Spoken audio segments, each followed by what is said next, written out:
I'm dying, or certainly my hat is going to be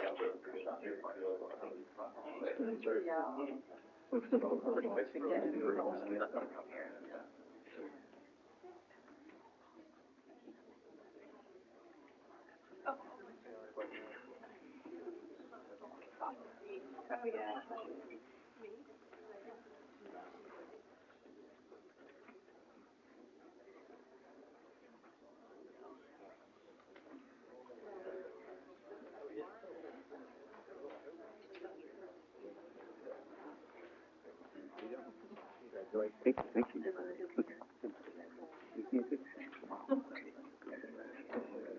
There you go, John.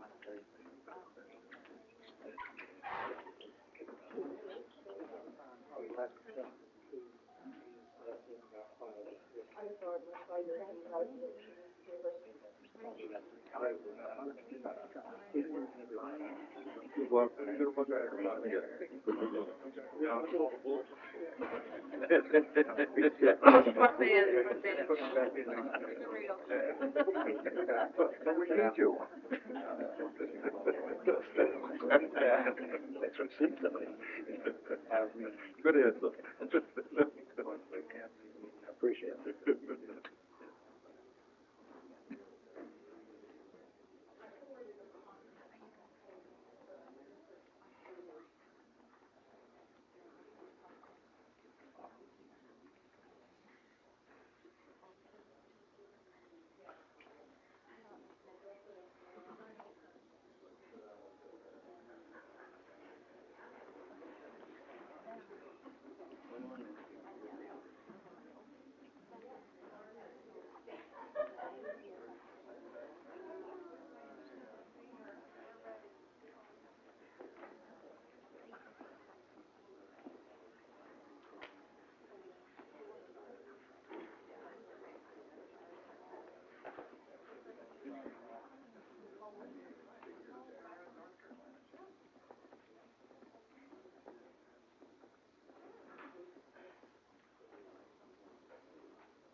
All right, good evening, ladies and gentlemen. I'd like to call this meeting to order. This is a special city commission meeting for the Sine. Time is 5 p.m. Now we'll ask Commissioner Bill Humer to go ahead and lead us in the Pledge of Allegiance, followed by a moment of silence to honor our veterans, members of the armed services, and please keep those members that have just died in the line of duty in your thoughts, and our first responders. I pledge allegiance to the flag of the United States of America, and to the republic for which it stands, one nation, under God, indivisible, with liberty and justice for all.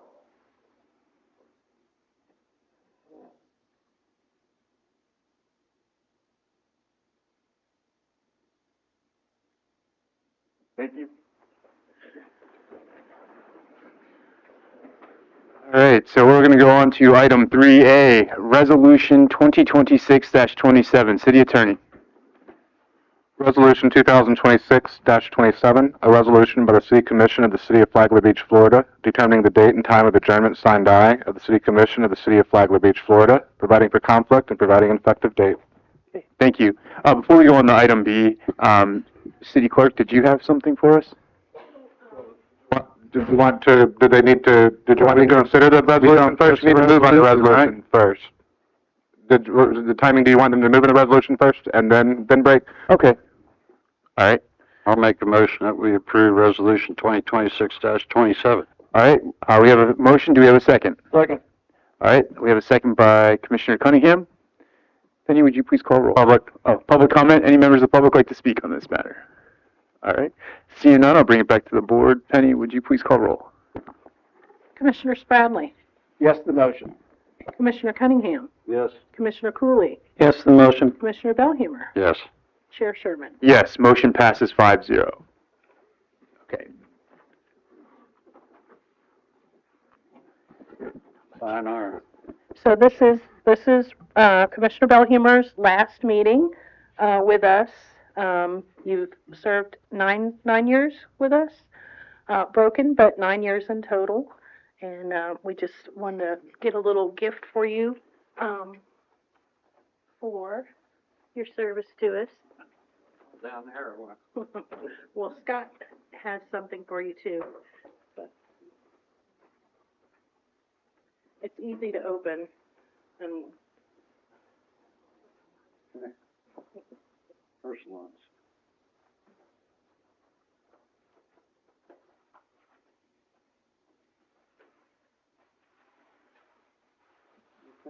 so it's got your name laser blasted into it, and if you want to open it, since you're always making lists, I didn't think you'd have it in you to quit, so you can keep making your own, and it's Okay, it's refillable. it's refillable.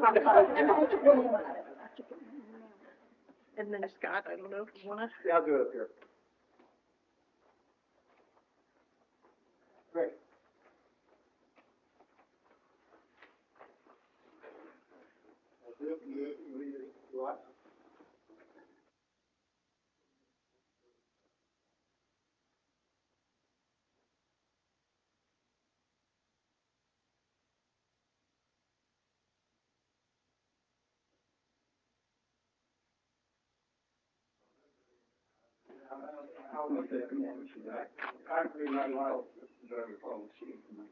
Rick, I just wanted to give you a memento of Flagler Beach, which will hopefully continue to bring memories of the beauty of our city and also the many important issues that were successfully resolved during your term of leadership. I appreciate all that you have done and will do going forward. Mostly, I appreciate the friendship which has an unlimited term. Small.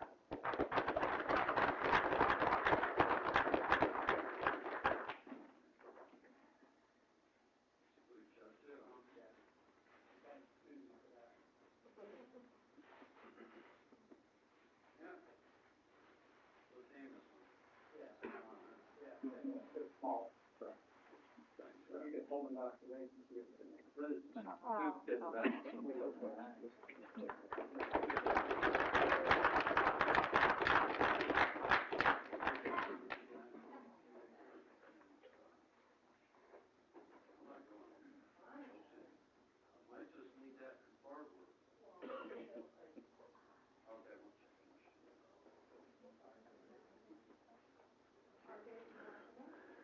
All right.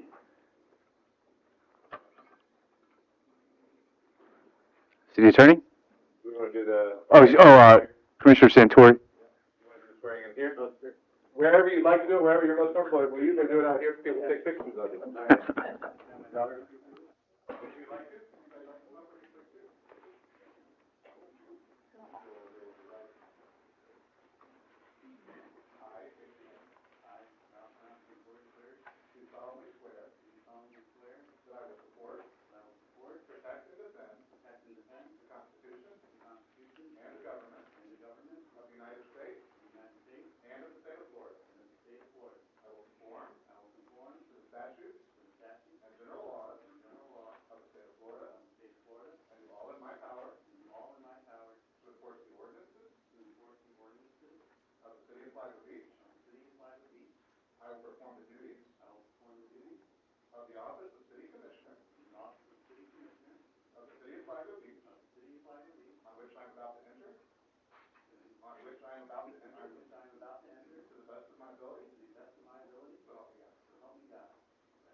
You. All right, Commissioner Spradley?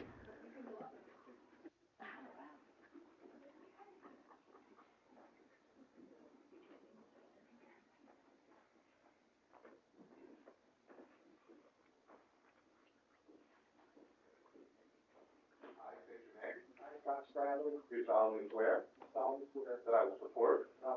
Protect, and defend. The Constitution. And the government. Of the United States. And of the state of Florida. I will conform. To the statutes. And general laws. Of the state of Florida. And do all in my power. To enforce the ordinances. Of the city of Flagler Beach. I will perform the duties. Of the office of city commissioner. Of the city of Flagler Beach. On which I am about to enter. To the best of my ability. So help me God. Thank you.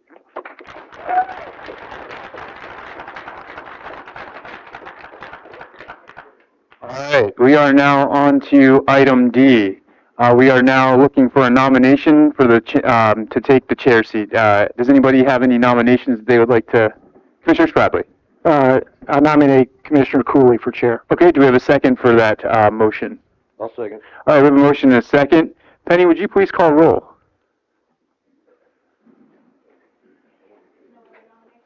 I don't think so. Always check. Do you, Commissioner Santori, do you have any other nominations? No, I do not. Okay. Commissioner Cunningham seconded. Commissioner Cooley, do you have any nominations? No. All right, so, and I haven't known either, so. Commissioner Spradley. Yes to the motion. Commissioner Santor.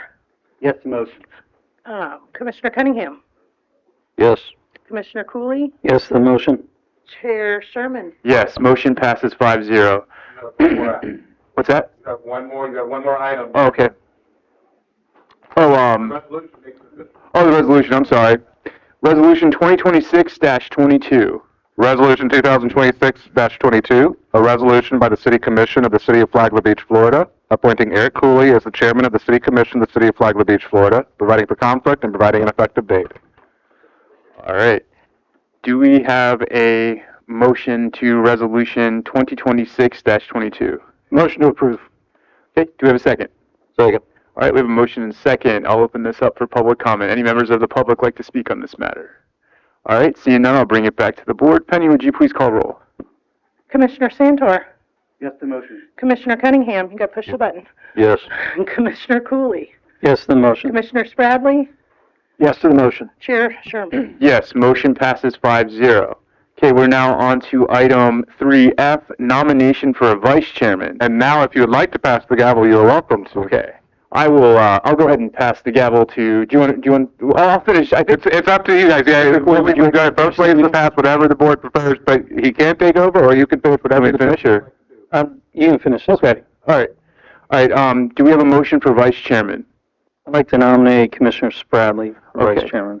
Do we have a second to that motion? I'll second. All right, we have a motion and a second. I'll open this up for public comment. Any members of the public like to speak on this matter? All right, seeing none, I'll bring it back to the board. Do we have any other nominations? First, before I ask. All right, seeing none, Penny, would you please call roll? Commissioner Cooley. Yes to the motion. Commissioner Spradley. Yes to the motion. Commissioner Santor. You say so. Santor. Yes to the motion. Is there E on the end? Yes, sir. Okay, E. Commissioner Cunningham. Yes.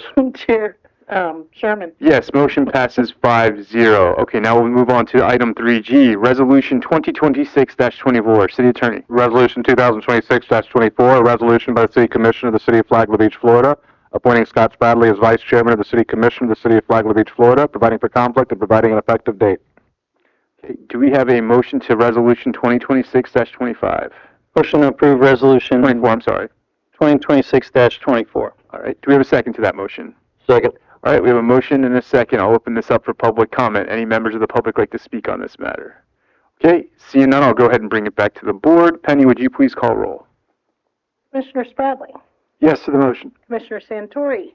Yes to the motion. Commissioner Cunningham. Yes. Commissioner Cooley. Yes to the motion. Chair Sherman. Yes, motion passes 5-0. Now we are on to item 3H, Resolution 2026-25. City Attorney. Resolution 2026-25, a resolution by the City Commission of the City of Flagler Beach, Florida, designating signatories for the bank accounts at Florida Prime, Florida Municipal Investment Trust, and PNC Bank, providing how said funds may be withdrawn, providing for conflict, and providing an effective date hereof. Okay. Do we have a motion to resolution 2026-25? Motion to approve resolution 2026-25. Do we have a second? I'll second. All right, we have a motion and a second. We'll open this up for public comment. Any members of the public like to speak to resolution 2026-25? All right, seeing none, I'll bring it back to the board. Penny, would you please call roll? Commissioner Santori, Yes to motion. Commissioner Cunningham, Yes. Commissioner Cooley, Yes to the motion. Commissioner Spradley, Yes to the motion. Chair Sherman. Yes, motion passes 5-0. All right, we are on to item 3I, appointments to various boards and committees to serve as city representatives. So you guys should have this in your agenda packets. I think it is down on, sorry, I'm trying to get to it here. All right, it should be like page 10 of your agenda packet. As you guys, I'm sure you guys have been able to take a look at these. Is there any appetite for anybody to go on any other boards? For me, I'm good with the finance committee and with, and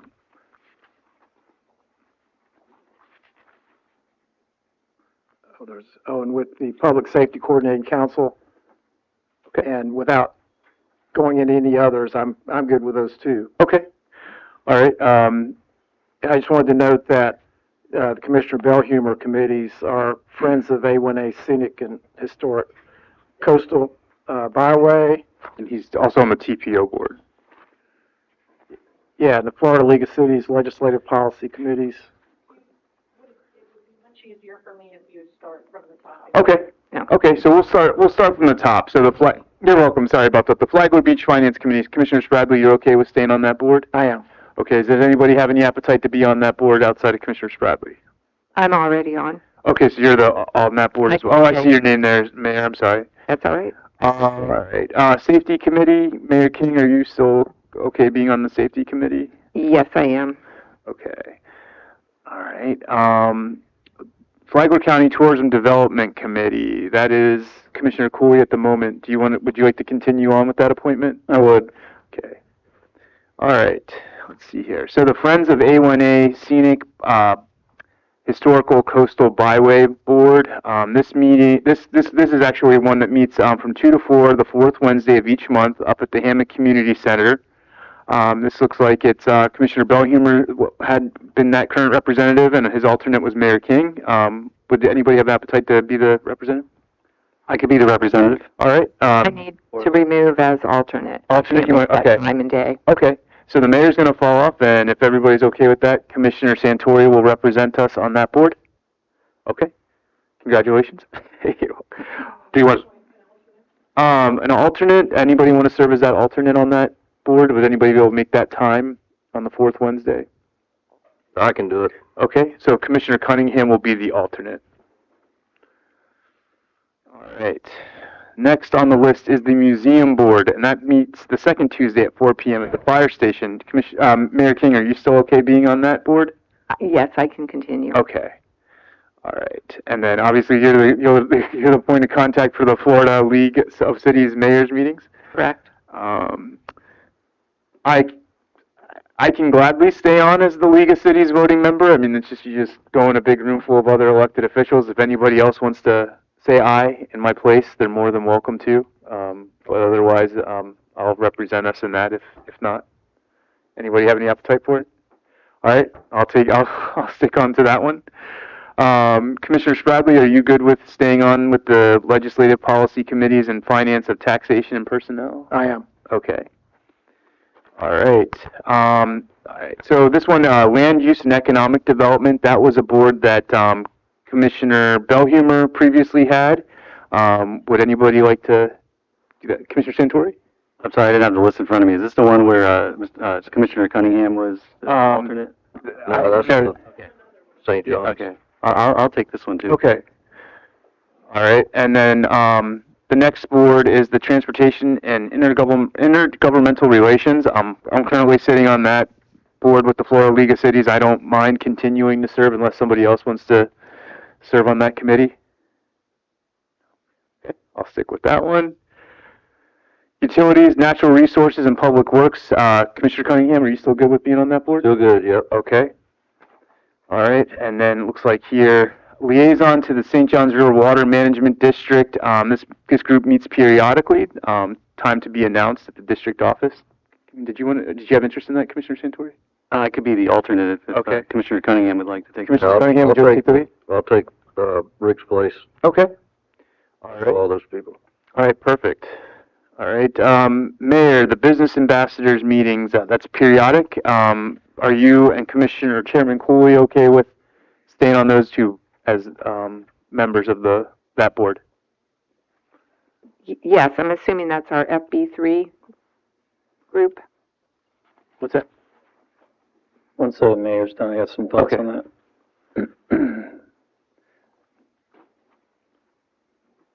While Penny's looking at that, yeah, I think this is a program that needs evaluated and looked at, because as long as I've been up here, this program has not been active.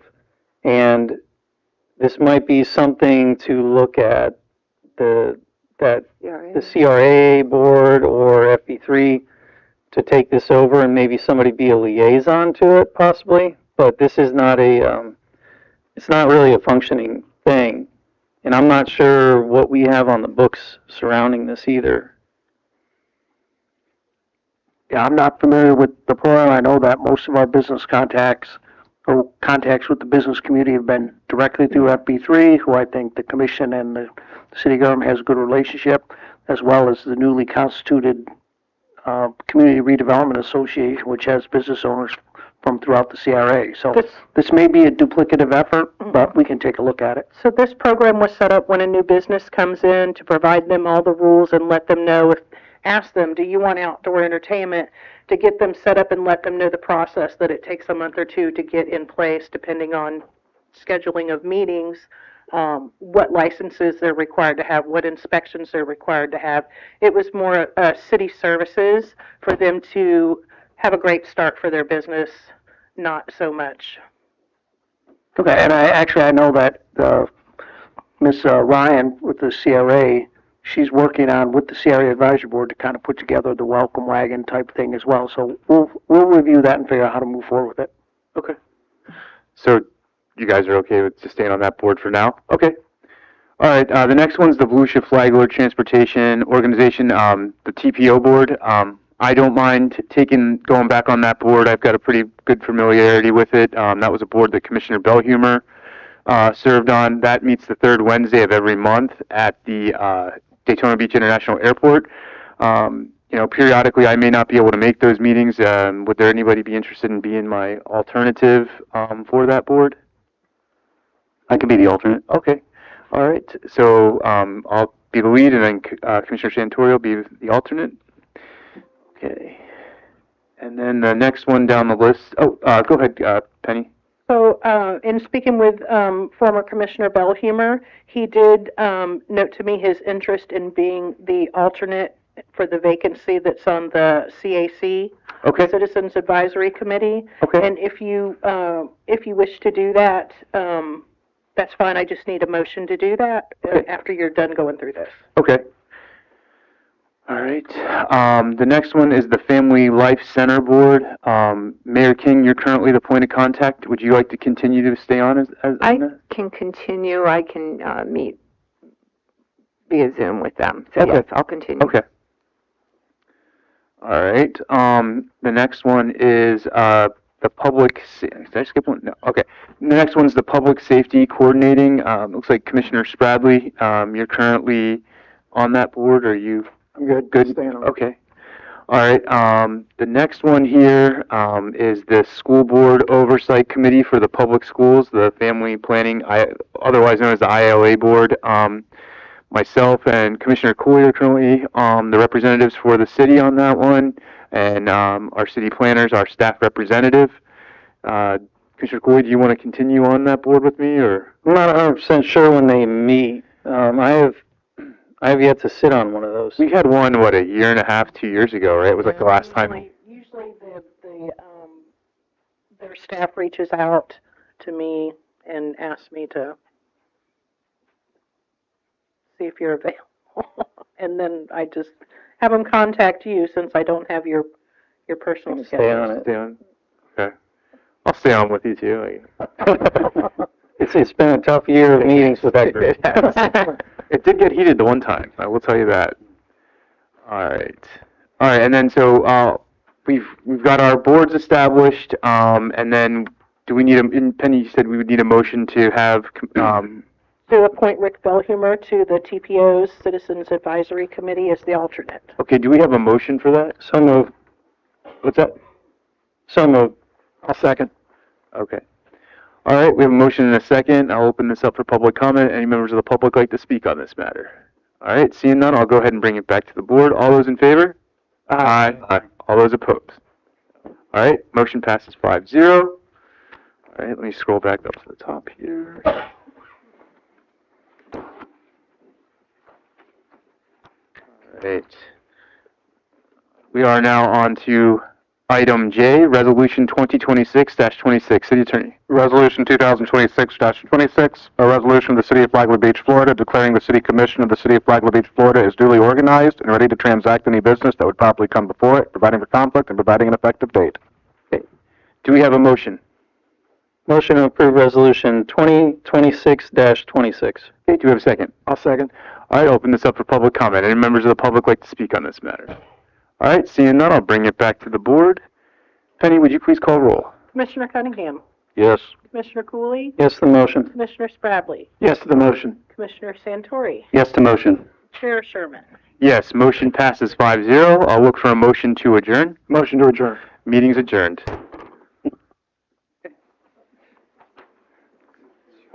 Wait, hot.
This is a regular meeting of the Flagler Beach City Commission. Today is Thursday, March 12th, 2026. The time is 5:32 p.m. And we will start with the Pledge of Allegiance. Mayor, if you could do that, followed by a moment of silence to honor our veterans, members of the armed services, and first responders. I pledge allegiance to the flag of the United States of America and to the republic for which it stands, one nation, under God, indivisible, with liberty and justice for all.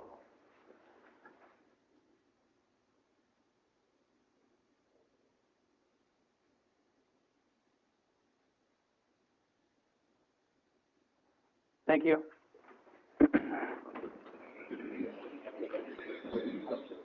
All right, while everybody's getting settled, if you could just take a moment to look at your cell phone, make sure it is on silent vibrate or turned off.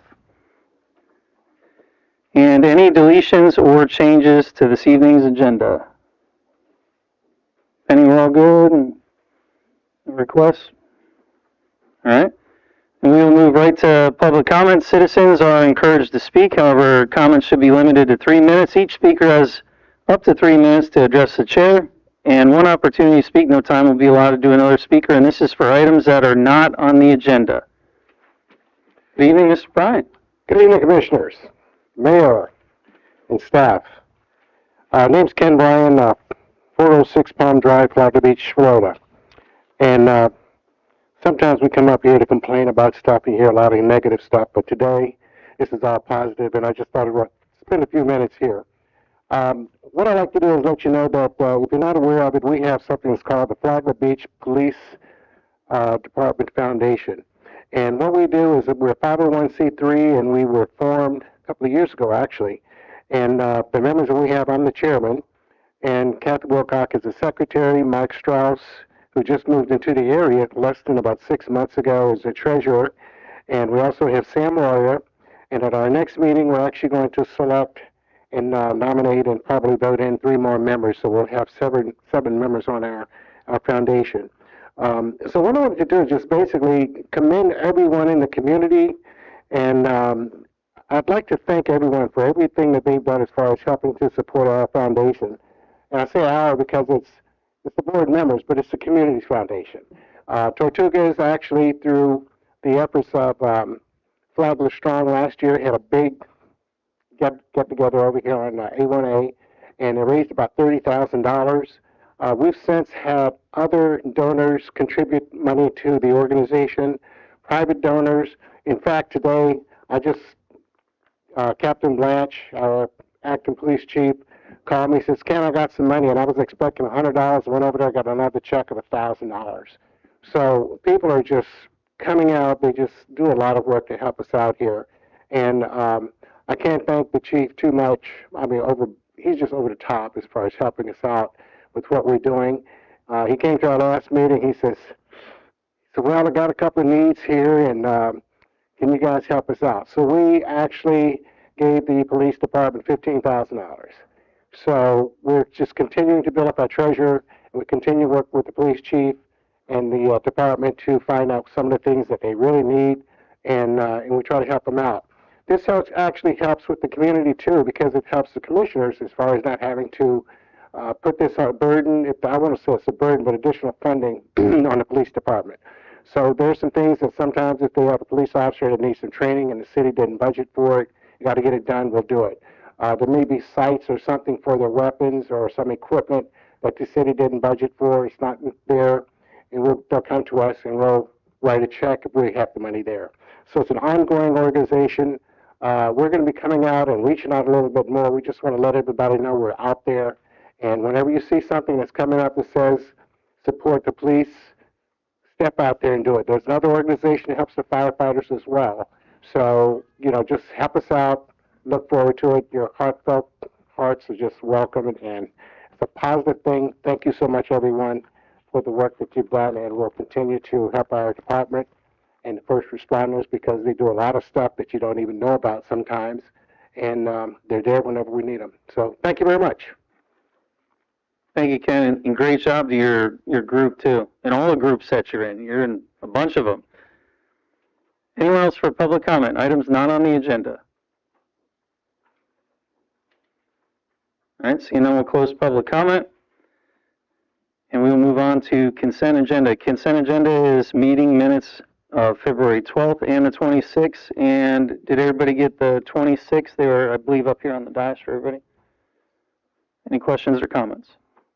None. Look for a motion. Motion to approve, Consent agenda. the consent agenda. I'll second the motion. Should we do any public comment on consent agenda? Not when it's just the minutes. It depends on what's on there, but for minutes, you do not Yeah. need public comment. All right, so we have a motion and a second. All in favor, please say aye. Aye. Any opposed? Heard none, motion passes unanimous.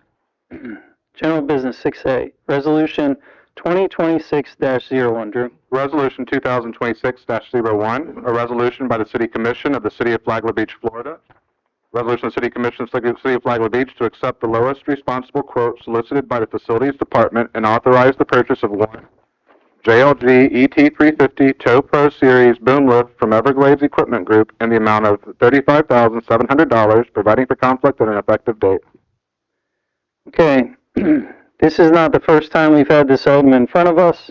Well, for some of us.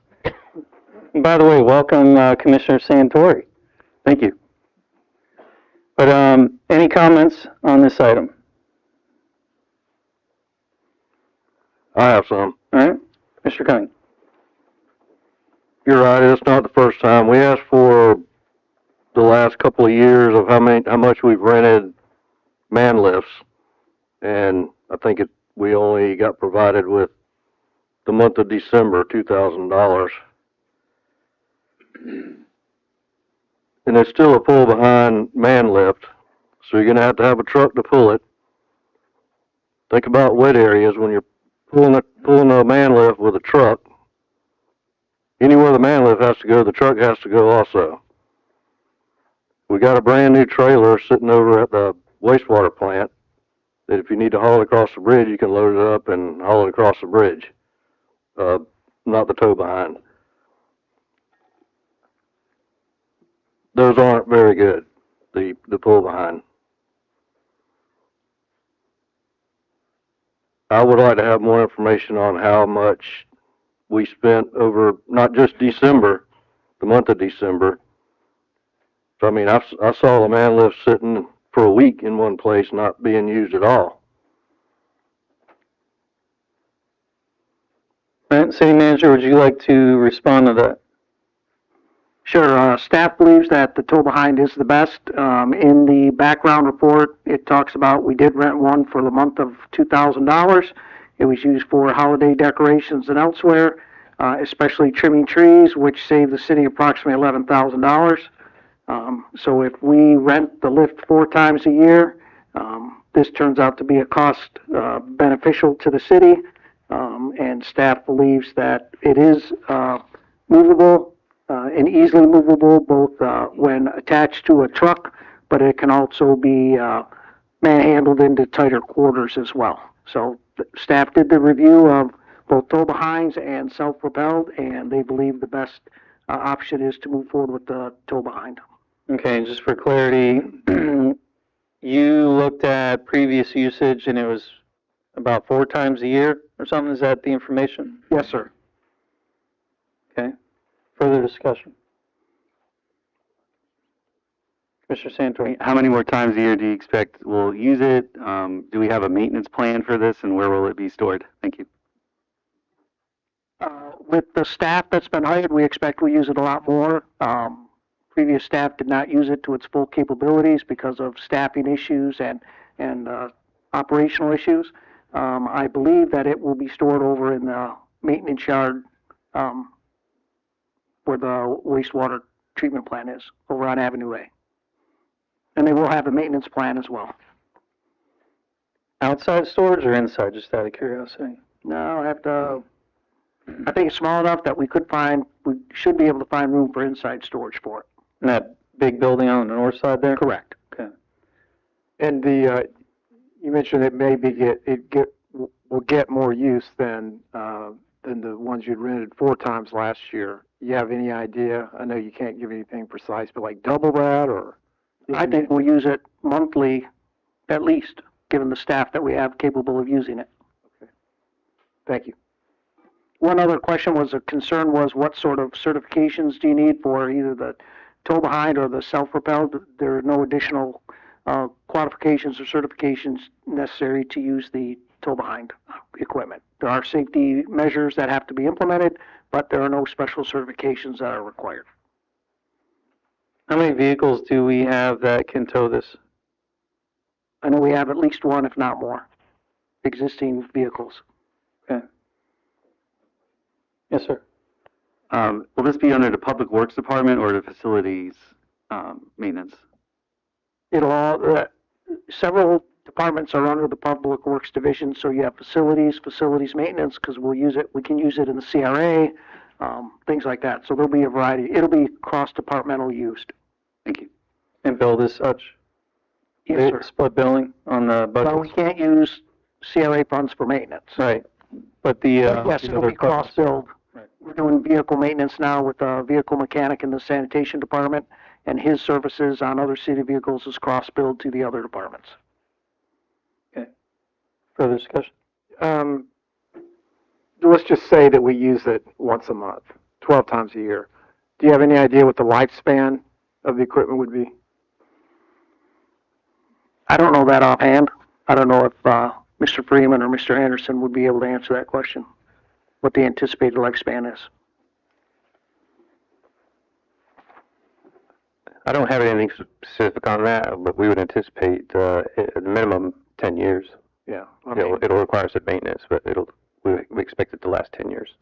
Well, if that's what you're looking at, that would be a huge savings over continuing to rent. Just that one faction. Thank you. All right, any other questions or comments? Take action on this item. Look for a motion. Make a motion that we approve Resolution 2026-01. I'll second. All right, we have a motion and a second. I'll open this up for public comment. Any members of the public wish to speak on this agenda item? Good evening, former Commissioner Rick Bellheimer. Hey, surprise. First one at the podium. So I think most of you guys all know how I stood on this last time. I don't know, Eric, if you remember or not, we had one of these before. And it got sold at auction because they never used it for how long, Penny? 8 years or something? Because it was too daggone hard to use. Imagine trimming the trees out here in the park. Each time you got to put the outriggers down, level it out for every tree. Whereas with the motorized thing, you just go from one tree to the other. You don't need outriggers. You can use it out in the streets where it's a little bit unlevel. You know, where the transitions from street to pavers. You know, a rubber-wheeled, self-propelled would be stable in that condition. So I think you make a mistake. You got $100,000 in the budget. Get something you can. If you're going to buy something, get something that'll be useful, and you won't end up selling as surplus. Okay, thank you. Anyone else for public comment on this agenda item? Yes, hi, my name's Greg Spaghetto, and I worked on those, we call them genie booms, and I worked on them in the convention center for years, and they maneuver in and out of booths, and you can reach up and get anything you want done, and I've noticed on the other side of the bridge, where I live over in Bridgewater, you know, I've been asking for quite a while if, you know, when the palm trees are going to get trimmed. And they said, well, we're working on getting a boom. And it would be nice. I mean, I feel like we're forgotten over there. A lot of other places get trimmed, and it hasn't been trimmed in quite a while. Okay, thank you. Anyone else for public comment on this agenda item? All right, seeing none, we'll close public comment, bring it back up here for further discussion. City Manager, I just had a question, and just trying to bridge this gap here. Do you know offhand, and this is kind of off the cuff here, is there any companies that lease these units? I guess this way the city could try this under a lease for a year to see how this works, and without the commitment of a full purchase. Does that option even exist? Yeah, I don't know that offhand. I know that we had a budget of $100,000. I think staff reviewed a whole variety of equipment and believe that this is the economic way of spending nearly 1/3 of what was budgeted to accomplish the task that the department needs to do. Okay. Just wanted to throw that out there, try to see if there's any middle road there. Just keep in mind, everywhere that man lift goes, the truck's gonna be pulling it. So, keep that in mind. A big, heavy, 1-ton dually truck to get it to wherever it needs to go. Commissioner Santor. I mean, would you suggest then we go with Commissioner Bellhumer's suggestion? Absolutely. Is there an appetite for that? Well, there's a couple things. That's not the agenda item. The agenda item would be for this. If there is an appetite for it, then this would need to be, not moved on or voted down. And then staff would need to be asked to go back and come up with another solution. So that would basically be the approach we would take to that. I mean, what would Mr. Freeman prefer? Would he prefer one machine over the other? Well, he's coming up, Commissioner Cooley, yes, on page 17, there is a lease options available for a 48-month capital lease and a 60-month capital lease, if you prefer to go down that path. Mr. Martin, can you repeat that page again? Page 17. And Mr. Freeman, Commissioner Santori was asking for you to just speak on record as far as what your thoughts are concerning this. So this tow behind lift that we're talking about it's a fairly light duty lift, and it can be actually pulled with just any half-ton pickup truck.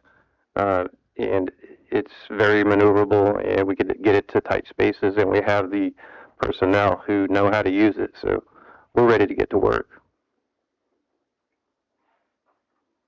Okay, and any discussion, city manager did talk about a lease option on it, so now we can go with a purchase or a lease. I agree with what you were kind of mentioning. I don't know what everybody's appetite is up here, but we've got the option for the 48-month capital lease, or we've got the option for the 60-month lease here on that boom lift. I mean, maybe we could look at the 48-month, see how much use we get out of it, and kind of calculate as to would this be better off being purchased, or look for other, a different type of lift in the future. On the terms that were there, I think the city manager is running that math. The math on the lease does not look good just to my eyeballs. Just kind of eyeballing it. You said, was it $960 a month, right? 48 month is $46,000. Okay. Okay. Well, either way, that math does not. Right. That doesn't work. Okay. Okay, so basically we're at a discussion of we're either okay with the lift or we're not okay with the lift on the item. So further discussion. Okay. And if you can call the roll. Commissioner Santori, Yes to motion. Commissioner Spradley, Yes to the motion. Commissioner Sherman, Yes. Commissioner Cunningham, No. Chair Cooley. Yes, the motion. Motion passes 4-1. Resolution 2026-12. Drew? Resolution 2026-12, a resolution by the City Commission of the City of Flagler Beach authorizing city staff to prepare and submit a project grant application to the Florida Hurricane Loss Mitigation Program, HLMP, directing staff to utilize existing swale maintenance quotes as the basis of the project proposal, requiring submission to the Flagler County Local Mitigation Strategy, LMS, and providing for an effective date. All right, City Manager, you want to take us through this one or intro it? Sure, this is a request for authorization to apply for a hurricane loss grant, which would be 100% paid for by the city. It is to do swale maintenance in what is referred to as Palm Circle and Venice Park. Venice Park is the area of town with the streets up around North, 11th, 10th, and 11th. And also the areas around Lehigh, Santana, and Palm Drive. Lehigh, Lantana, Avalon, and Palmetto Avenues. And I believe this grant is for a significant amount of work. Can you just kind of give us a cliff notes on that? Sure, it's to do swale excavation and grading, turf installation, driveway demolition and reconstruction, final restoration of the disturbed areas. We could also, there are other alternatives such as installing curbs and gutters. That's cost prohibitive. Scenario 2 was do an asphalt overlay to existing roads to regrade it. That was also rejected as cost prohibitive. All right, discussion on this item. Mayor? I feel it needs to be done in a long time. Mr. Santori? I agree. I'd like to get some of these stormwater projects going. Mr. Spradley? Yeah, I mean, with it being 100% reimbursed, that's the right direction to go with this. And keep in mind, this is a grant, so this would come back before us for the work proper. Mr. Sherman? Yeah, I think this is, as I mentioned to the city manager, I think this is something that's long overdue. I'm glad to hear that we're able to get start addressing some of these things. And so I'm excited to hear we're going to be able to move forward with this. Mr. Cunningham? I always like 100% reimbursable. Is it just for, Palm Circle and the other locations you identified? Yes, sir. It's just specifically identified for Venice Park and Palm Circle. Those poor folks down on South Daytona between 27th and 28th dug the swales out, never did anything else with the driveways. It was really a waste of time. And we are pursuing other grant options for that area of town. And they flood, big time. That brings up a good point, and City Manager, you touched on that. We're exploring other grant options. Are they this same style grant under this umbrella? Is this a grant that can be applied for multiple times for different locations? I think it has to be directly, I don't know the answer to that directly. I'm not sure if this is an expandable program that we can explore elsewhere, but we are looking at other mitigation grants available to address some of the 2700 block area. And I think those are scheduled to come before you within the next meeting or two, those applications. Okay. Further discussion before I open this up public comment? All right, we'll open this item up for public comment. Any members of the public wish to speak on this agenda item? Good evening, former Commissioner Rick Bellinger. Again, I'm puzzled why we keep going after the same areas that were done last. I think we have spots that are in worse condition, and I wish we would target them instead of, you know, that street in front of my house been done 3 times. And now they're wanting to do this, and it was the last project out of our last master plan. It was South Flagler Avenue, Palm Circle, Venice Park, including 10th, 11th, and 12th. And what was the other area? There's 4 of them. Well, anyway, they were all the last ones. So now we're redoing them instead of, why aren't we doing something with the 2400 block of Daytona? If it rains, they got to put barricades in the road. Why aren't we doing I mean, I know we've talked about this enough times that go after the places that you can make the biggest, advances. And the 2400 block of Daytona is a prime target. And I just, I get it's a fully paid grant and all that, but for some reason we're targeting areas that we really have better places to go. Thank you, Rick. Any other members of the public wish to speak on this agenda item? All right, seeing no one, we'll close public comment, bring it back up here for further discussion. City manager, or you can defer to city engineer. Commissioner Valhumer has some valid concerns, and just an education on why this as opposed to anything else, or for instance, if 2400 Daytona is in the pipeline, if you guys could, speak to that, because that I'm sure is a question that we all have as well. So the areas in question were last done in 2008, so that's about 18 years ago, and it's time to do some maintenance on them, so that's what we're proposing to do. On the 2400 block, so I know they have a lot of issues in between Daytona and Flagler, and it floods back there.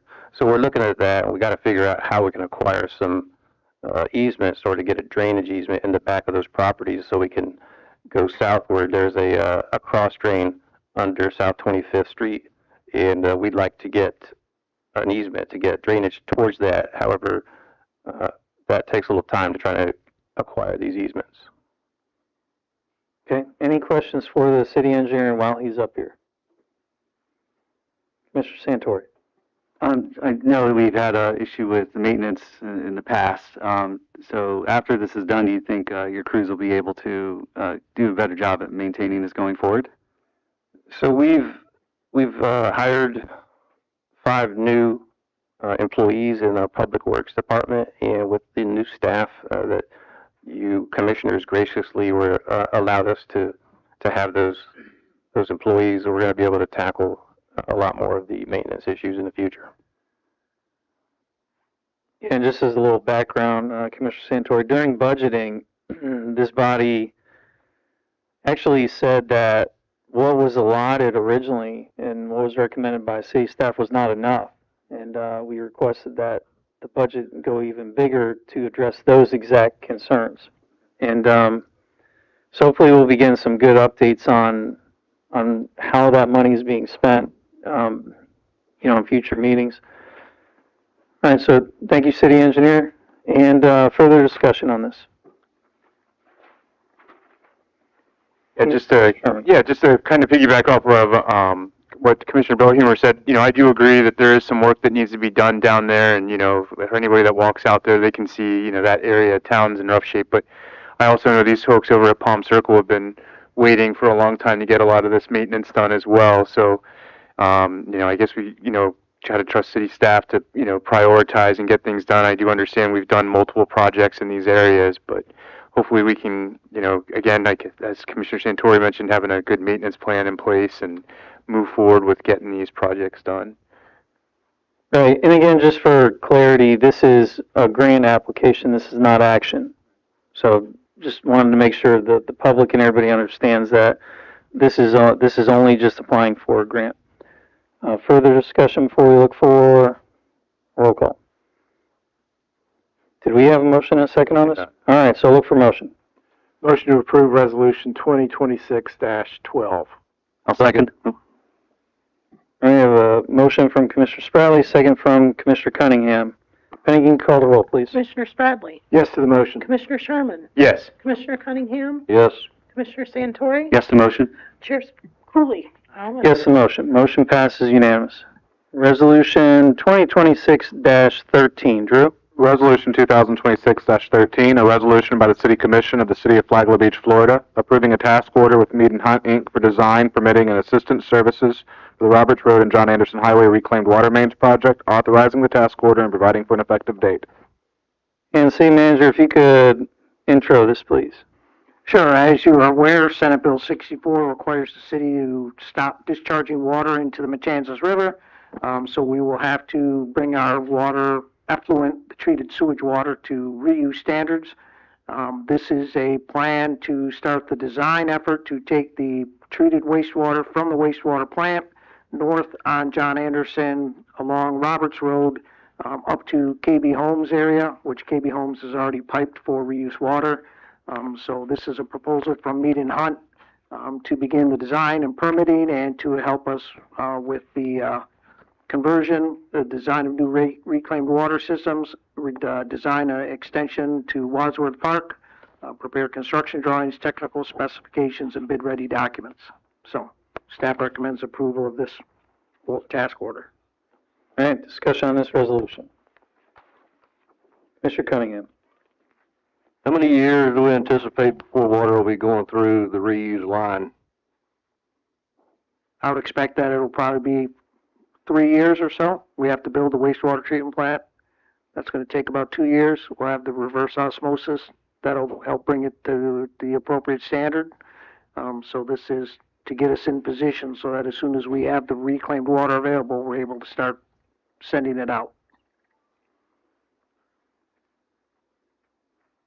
Okay.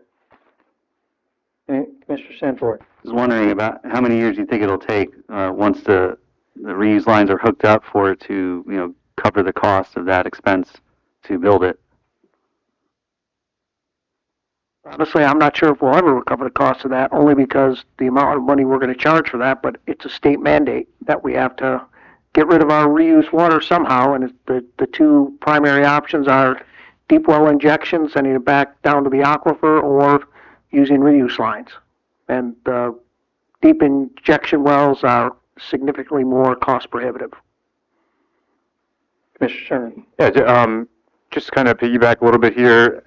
We already have an agreement with the county that we will be able to provide them that reclaimed water as well. Like they already are in agreement with that, so we have the infrastructure in place, and we have something drawn up that they'll accept the reclaimed water to use for their. We're working on that for the Wadsworth Park. The long-term plan, if needed, is to extend the purple pipe across the intercoastal and be available to provide it on this side, on the island as well. And this particular project might not be affected by it, but I know that there was a project putting purple pipe in along John Anderson, but I don't know exactly where that was. Can you or Mr. Freeman speak to that? Because there is pipe in the ground somewhere. Penny, you might remember that discussion. That's going a couple years back. Rick just left, but I know he... Are you thinking perhaps of a pipe that's been put in by private development that's been approved? Because in developments that have come through in the last several years, that's been a condition, is that they put in the reuse lines. There's that, and then we were working on a project for the city ourselves, right, Penny?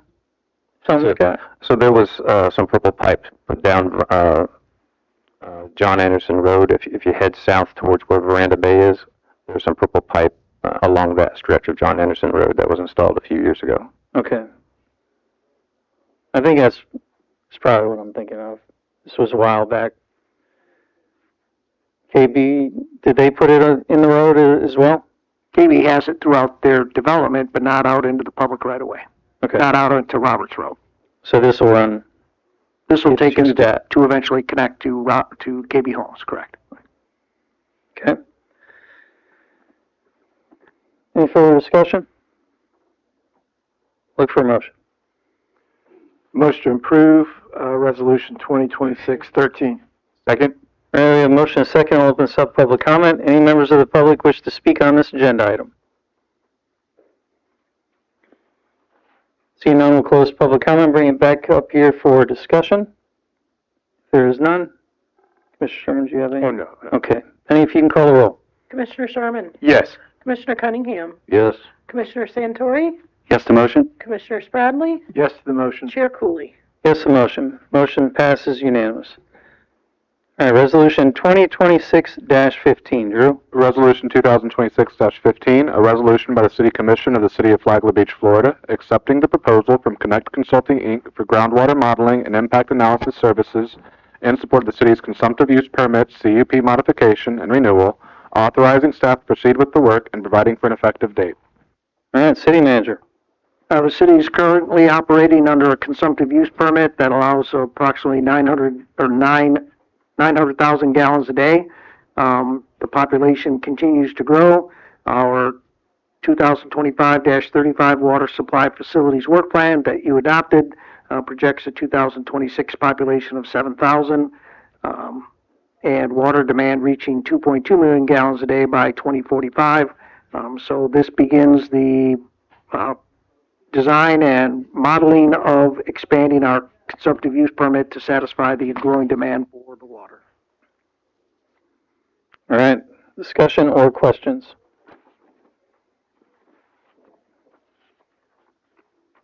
None? All right, we'll open this up public comment. Any members of the public wish to speak on this agenda item? All right, seeing no one, we'll close public comment. Any further discussion before I call the roll? Make a motion. Oh yeah, we need a motion, that would help. Go ahead, Commissioner Spradley. Motion to approve resolution 2615. A second? All right, you have a motion and a second. You see, I'm rusty at this. Penny, if you call the roll, please. Commissioner Cunningham, Yes. Commissioner Santori, Yes, the motion? Commissioner Spradley, Yes, the motion. Commissioner Sherman, Yes. Chair Cooley. Yes, the motion. Motion passes unanimous. Resolution 2026-16, Drew. Resolution 2026-16, a resolution by the City Commission of the City of Flagler Beach, Florida, approving the Palm Drive Retention Area's Stormwater Improvement Project, authorizing the city to enter into an agreement for the necessary site work, and establishing a not-to-exceed amount for project completion, providing for implementation, conflicts, severability, and an effective date. All right, City Manager. Thank you, Mr. Chairman. These are two retention areas to the west of Palm Drive, the southern end of Palm Drive.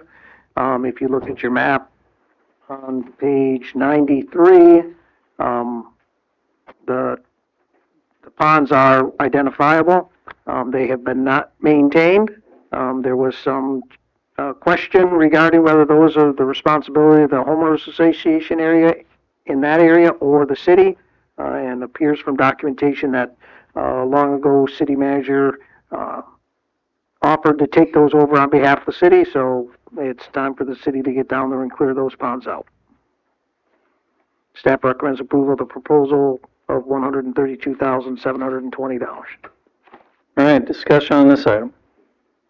Mr. Spradley. And that's an area of critical need, you know, and this is some forward-moving steps, and we need to do it, so I support it. Mr. Sherman. Mr. Martin, this might be a question for you and the city engineer. We kind of discussed this when we met earlier this week, but I know, I'm glad we're addressing these retention ponds, but what are our plans? Or how many years are we going to wait to see the effect, or how long would we wait to see the effectiveness of these retention ponds? But in addition to addressing the canals that we're responsible for back there, as well as the berms that we've discussed that we know now that are our responsibility that haven't been maintained over the years. I just want to make sure with the development going in over there and other things, we're doing everything we can to mitigate any risks from stormwater affecting those residents in that area. Those were things that have been, I guess we adopted years ago, and just looking to see what types of what's our maybe 5-year plan, 10-year plan on addressing those, because those haven't been addressed, and I don't know how long. I think this is the first step, so we'll do this part, and then we'll determine what impact or what more can be further implemented to address the canals and the berms. But this is the first step, so then we'll figure out what the best response after that is. Great, thank you. Commissioner Cunningham.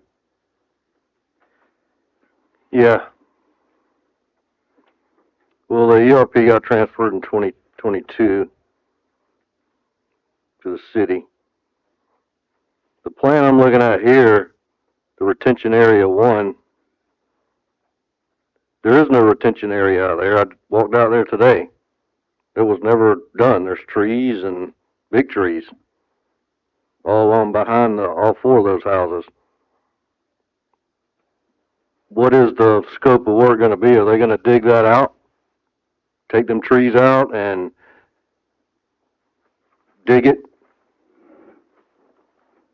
That's correct. That's the scope. They're going to dig all that out, take out the trees and dig it out to the original design.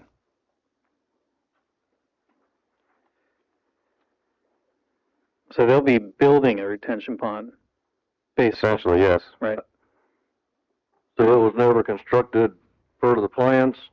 Would that be right? I went back and looked at the as-built drawings, and I did find an as-built drawing that recorded it being built as designed. It was back in 1996. However, I know that was 30 years ago. When I look at it today, I don't see how that was possible. I don't know if somebody went back in and filled it in or what happened, and the trees grew since then. But it sure doesn't look like it was. Those are big trees. Right. So all those big trees are gonna be coming out. Yes.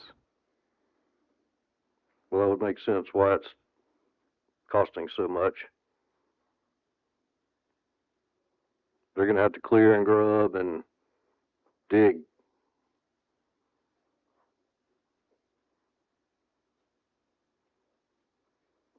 Any other comments?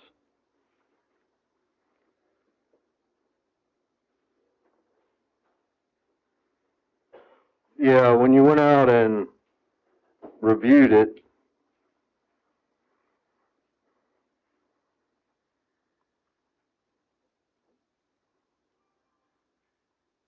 and it had sediment buildup, you said, how were you able to determine that? I didn't see any kind of elevation grade stakes out there or anything. So there's a cross pipe underneath Palm Drive, and it was buried under about 18 inches of sediment. And you could just tell looking at it that the pond no longer has a flat bottom as originally designed. It's got a concave shape to the bottom of it, and you could just tell that it's completely filled with sediment. Yeah, the invert of the pipe is coming on the road, is about halfway up the pipe. That's for sure.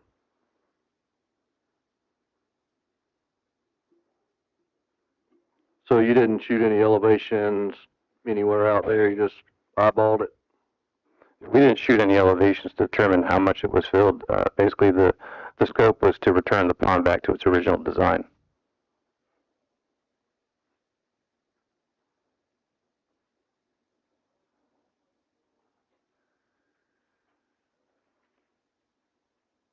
Where's the true benchmarks out there? So the benchmarks will have to be located by a surveyor when the contractor goes out there, starts the work. They're going to have to establish a benchmark so they can compare it to the original design.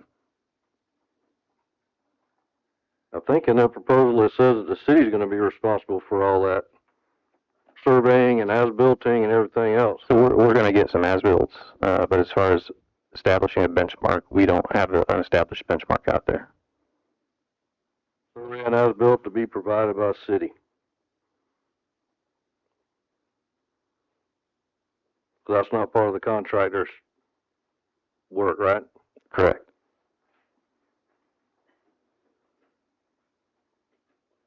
Is this going to have to be permitted through the water management district? So this is considered maintenance. I got in touch with the water management district. This is considered maintenance. So as long as you're doing maintenance, there's no additional permits required.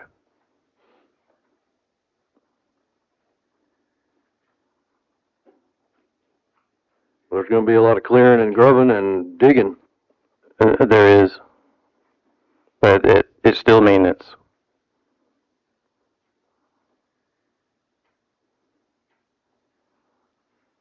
Okay. Commissioner Santori, anything? Look for a motion before public comment. Motion to approve resolution 2026-16. I'll second the motion. All right, motion and a second. I'll open this up for public comment. Any members of the public wish to speak on this agenda item? Good evening, Mr. Bryan. Thank you. I'm sorry, a little ahead of myself. Ken Bryan, 406 Palm Drive. So obviously I live on Palm Drive. And I really appreciate the city manager bringing up the fact that, for years it was thought that Palm Drive was a gated and homeowner association and private community. As a result, the berms have been neglected, the ponds were neglected, the streets were neglected. So when they paved, when I was a commissioner, actually, they stopped right there at the beginning of Palm Drive, Palm Harbor, and didn't continue paving. So down the road, that's another area that will have to be addressed. But I really appreciate you bringing up the fact that the berms should be a part of what they're looking at now. And when the engineers came out, I did speak to them. But you're correct. I mean, I went back when I was commissioner and I pulled out all the the notes and the minutes from the meetings of Palm Harbor when it was initially approved by the commissioners at that time and the developers. It was designed by Parker Mitchenberg, the entire area there for flood or not flooding areas. And I think over the 30 years when nothing was actually done, some of the sediment probably did flow back in there. If you were to go behind my house, you can actually see where the berms have actually breached. And even though the berms were designed to help prevent the water from coming up on the street in many of the homes, where the berms are actually breached, the water flows through very fluidly without any problem. And it is considered a tidal area because when tides rise and descend, you can actually go back there and see the water coming in and going out. So anyway, I appreciate commissioners, city manager, and the engineers getting on this. I spoke to many of the neighbors on my community. They usually look for me to come up here and talk, even though I'd rather be sitting home doing something else sometimes. But that's what I do. So they really appreciate it. Thank you very much. We look forward to future budgeting in order to get the area corrected. And the folks down on the older area of Palm Drive, they always come to me as well because they flood severely as well. So thank you very much, commissioners, and I look forward to approving this particular motion. Okay. Thank you, Mr. Bryant. Paul McKicka, 351 Palm Circle. Definitely glad to see the city working towards some more stormwater projects throughout the city. I was just curious, though, I know we've talked about how this is the city's responsibility, but the parcel in question is privately owned. So I was wondering how that worked. It's not owned by the city. So why are we maintaining ponds that are not on city property? It was just a question I had. And should it be city property? Should it be ours? So, thanks. Okay. And Mr. McKickett, we'll get that question answered once we close public comment. Any other members of the public wish to speak on this agenda item? I will close public comment. City Attorney, do you want to tackle that one from Mr. McKickett? I don't know the specifics of this project, so I cannot answer that question today. All right. City Manager? I think we did some research with Ms. Overstreet and Mr. Freeman, and it was determined that at some point in time, a former city manager indicated that the city would take responsibility for that area of the project. And that's what's led us to the situation we're in today. So, is this on private property? And if so, do we need any type of, easements or anything to Temporary construction easements is what we generally use for work on private property. And have we got them? Not at this time, because we're waiting for the project to move forward. Okay. All right, further discussion? None? All right. We have a motion and a second, so Penny, if you can call the roll. Commissioner Santori, Yes to motion? Commissioner Spradley, Yes to the motion. Commissioner Sherman, Yes. Commissioner Cunningham, Yes. Chair Cooley. Yes to the motion. Motion passes unanimous. Resolution 2026-17, Drew. Resolution 2026-17, a resolution by the City Commission of the City of Flagler Beach, Florida, approving the non-renewal of interlocal agreement for information technology services between Flagler County and the City of Flagler Beach, opening the service for bid, providing for conflict, and an effective date. All right, City Manager. Thank you, Mr. Chairman. The county has provided IT support to the city for several years.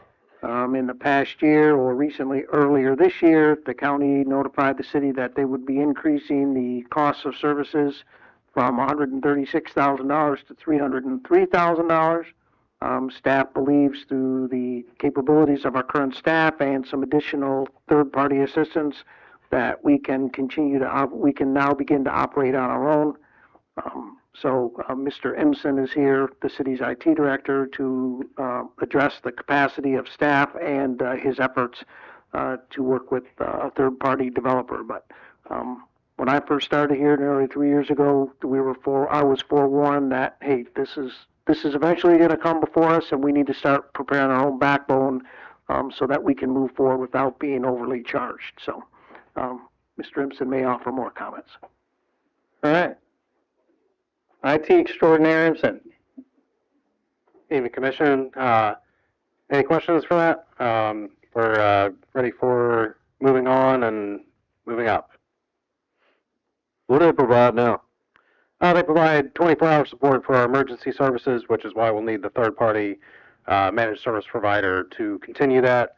I'm already doing all the cybersecurity for the city right now, so that will stay the same. Commissioner Santor? Yeah, I noticed it was a 122% increase, taking it from 100 and something thousand to 300 and something thousand, and glad you're taking the initiative here with it. So are you looking to hire additional staff to do this? And I assume we're looking for what's called an MSP contract? One MSP contract to continue the 24-hour support and an additional one staff for trouble tickets as well. Okay, and who have you reached out to so far for that MSP contract? I've reached out to 4 different companies so far, but it'll have to go out to bid due to the amount. Okay, thank you. Thank you. Any questions for IT or general comments? All right, look for a motion. Move. Go ahead. I'll make a motion for Resolution 2026-17. Second the motion? All right, we have a motion and a second. We'll open this up to public comment. Any members of the public wish to speak on this agenda item? Seeing none, we'll close public comment. Further discussion? And if you can call the, well, so I heard another staff member in that discussion. Is that a upcoming budget discussion?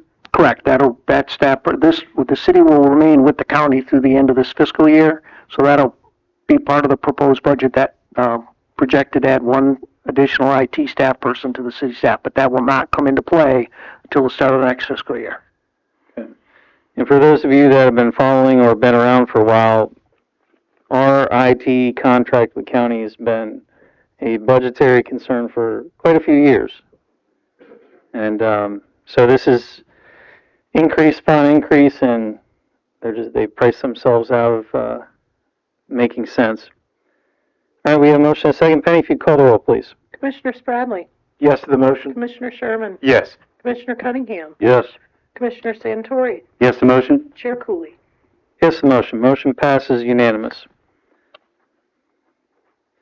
All right, and then we have item 8, which is a temporary waiver for a special event, which is for the Veterans Park Community Dinner. City Manager, is that you? Yes, sir. Thank you. The community dinner to celebrate the centennial was a success last year, so we're going to try and build on that. We have about 12 restaurants that have agreed to participate this year, including Mr. Barnhill. So staff is looking for a waiver. Last year we had 3 local wineries do point of sale beverages, and so we're looking at doing the same during the community dinner, which is scheduled for April 18th. Tickets are available through the city's website. Tickets are roughly $45 a piece, and you get to select a meal from the restaurants that are listed there, as well as on the city website. So staff is just looking for permission to have the alcohol provided by local vendors during the community dinner. All right, discussion. Commissioner Spradley. Yeah, the event last year was exceptional, and it was well liked throughout the community, well done, brought attention to the downtown area. So, yeah, this sort of thing I think would be welcome to the community. Mayor? I agree. Our city, we thrive on a sense of community, and what better way to bring everybody together. And as Commissioner Spradley said, last year's was sold out. It was a fantastic event, no issues, and everyone had a wonderful time. So I would love to see you all say yes. Thank you. Commissioner Santori. I know it's a sidebar, but for those of us with kids, if we can get some chicken nuggets, it'd be appreciated.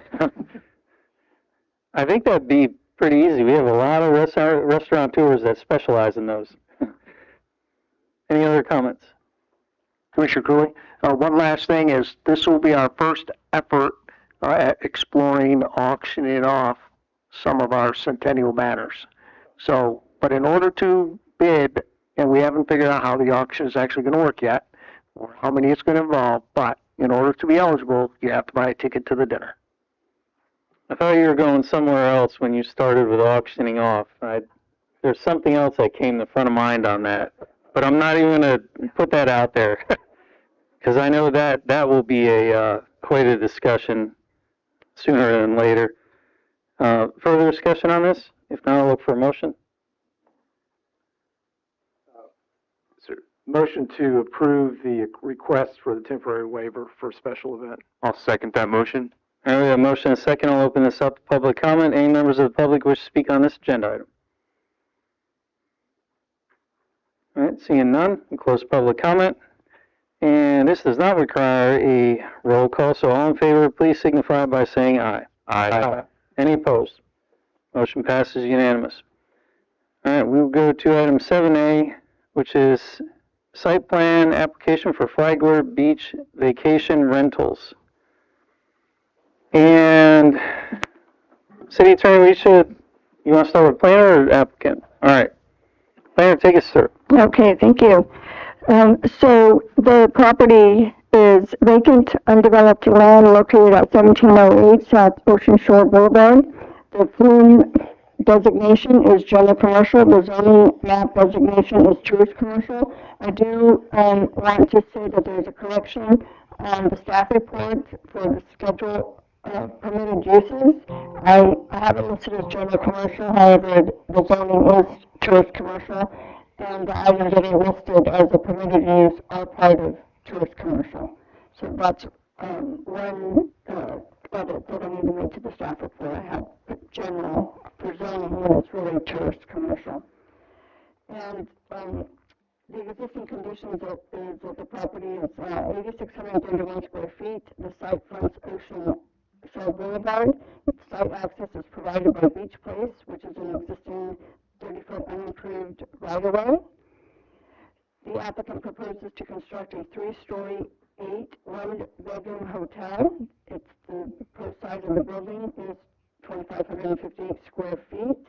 The final site plan reflects the installation of improvements required in a manner consistent with the standards of the city code. Minimum site improvements including improvements to the stormwater management system, utilities, parking, loading areas, lighting, sidewalks, landscaping, buffering, ingress and egress. Mr. Barnhill has been working with the technical review committee, and we've been working also with his engineer. A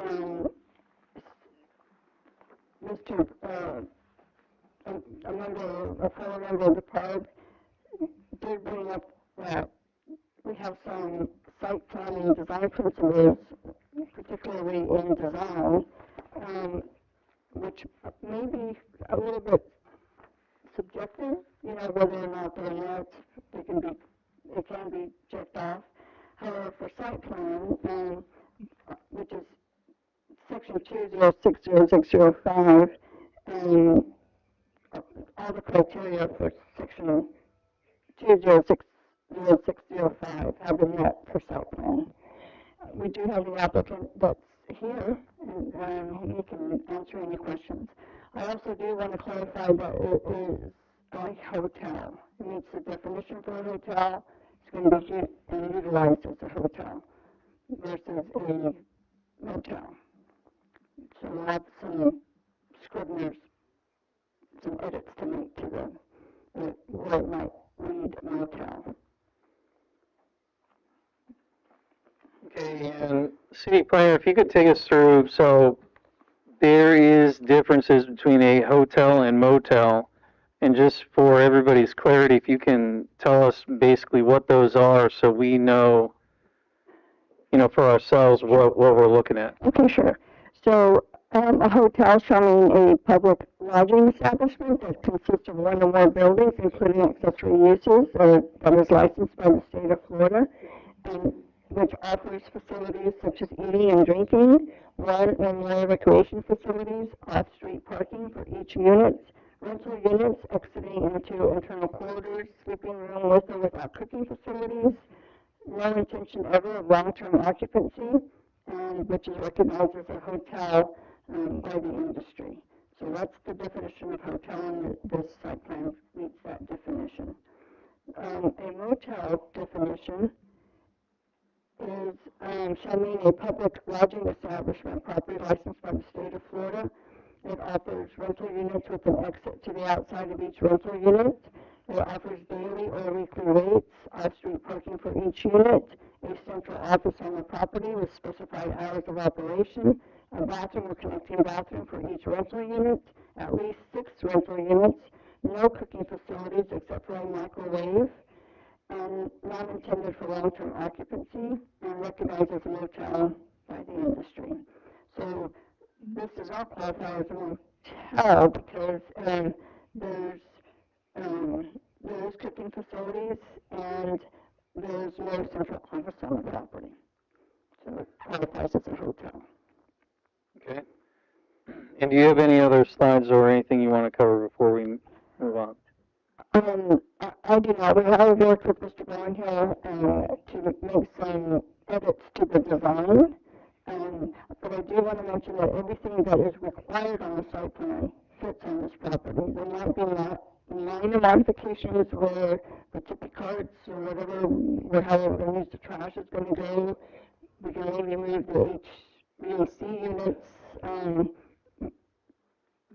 So those will be minor modifications. So all the requirements will be on site and there's room for them. So that it might be subject to minor modifications based on aesthetics and being able, easier for folks to maneuver, not have to go around. I think it was the HVAC units there. Okay. Questions for the planner? Commissioner Spradley. Lupita, I was wondering, since you did a good job of explaining the differences between motel, hotel, and since we see an application and it talks about vacation rentals, could you tell us how that fits in to the picture? Well, I don't believe it's a short-term rental. That could be RBO. Doesn't appear to be that. And it's not a condominium. Well, potentially it could be condominium, but it's not a condominium. And did I get the question right? I'm just looking at the application, and the city's summary talks about it being a vacation rental, and I'm sure as soon as this meeting is over, I'll get questions about, is it a motel, is it a hotel, is it a vacation rental, as opposed to a short-term rental? I mean, all these terms. It is a hotel, and it is a vacation rental hotel. Okay. So it meets a definition for a hotel. All right. Thank you. Commissioner Sherman. Yeah, I got some questions about the overall design and, the access points. I'm a bit concerned from how do you expect safety vehicles and things like that to safely navigate back there where you're considering having the access point? I personally went out to that site. It's about, 9 feet wide from what I can see. I didn't have a tape measure, but I was able to kind of step foot over foot and measure about 9 feet. And also I noticed there's a property right there with a fence right at the fence line, and just thinking of, some other issues we've experienced with, roads, or I don't want to get it wrong with a road or an alleyway, but, some other parts in town just south of there, we've had a recent issue due to the maintenance, just different things. But sticking to this topic, I guess my question for you is how do we expect to keep that safe and, having that as an access point back there? So there is going to be a 24-foot access off of A1A. That cannot be any smaller than that for a commercial property. And having access in the rear is part of the design guidelines to park in the rear. So Mr. Barnhill has also talked with our engineer about stabilizing the alleyway in the back for access. Now, we did talk with the, is it maintenance who picks up the garbage? I'm not sure. Is it public works, sanitation? And they do pick up back in there. So we're able to maneuver the vehicles through there. It gets a little bit difficult in developed alleys when there's a lot of construction vehicles in and out. But after that, it can be stabilized. So it's safer to park in the rear. It fits the design guidelines to park in the rear. It would be a lot of coming and going for folks off of 81A.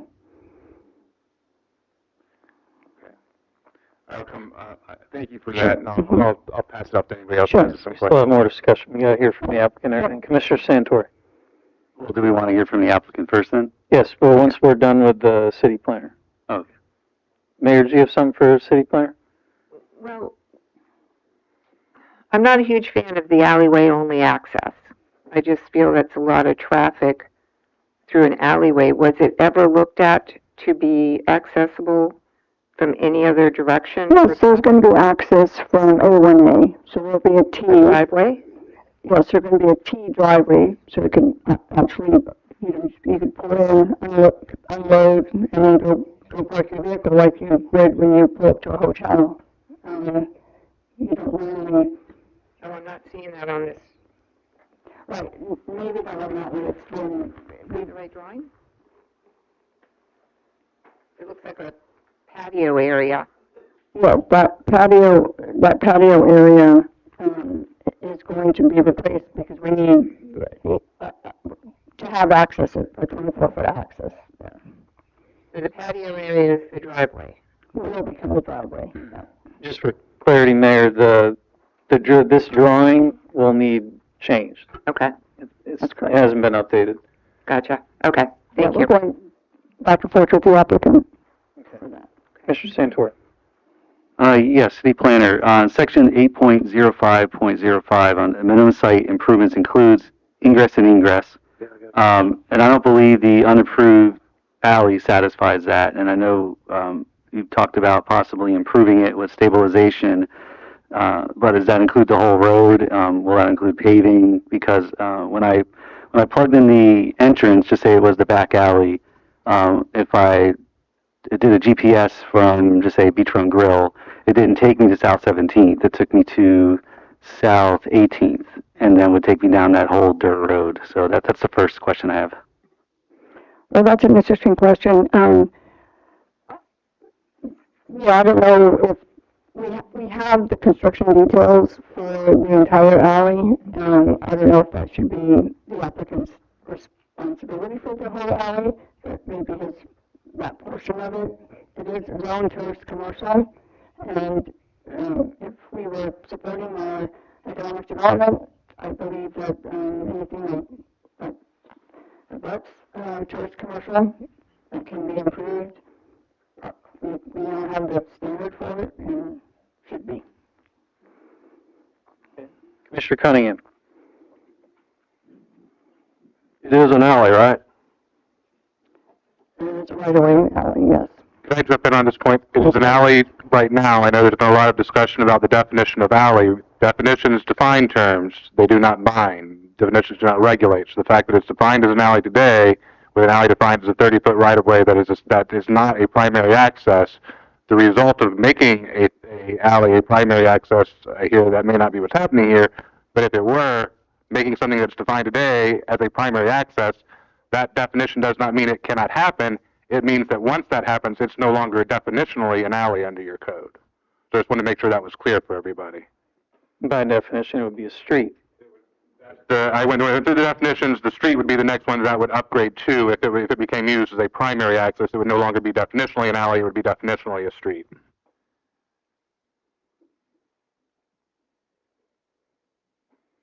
So the street would go all the way through, right? And the alley gets changed from an alley to a street? Well, the alley already goes all the way through. I know, but dirt. Unimproved. It's currently unimproved.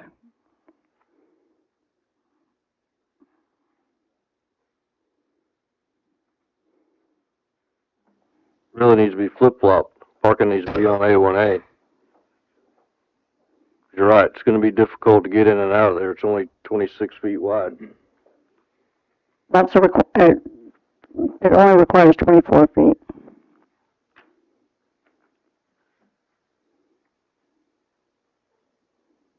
There's gonna be a whole new set of plans that's showing details on stabilizing the road and We have a construction detail for that. It's not part of this, but we do do have a construction detail for the alleyway. So all For an improved alleyway. the plans that are showing all the cooking equipment in each apartment, or whatever they're called, those are all coming out? Those are going away? The hotel allows cooking facilities in each room. Hotel allows cooking facilities? As per the definition in our land development code, sir, yes.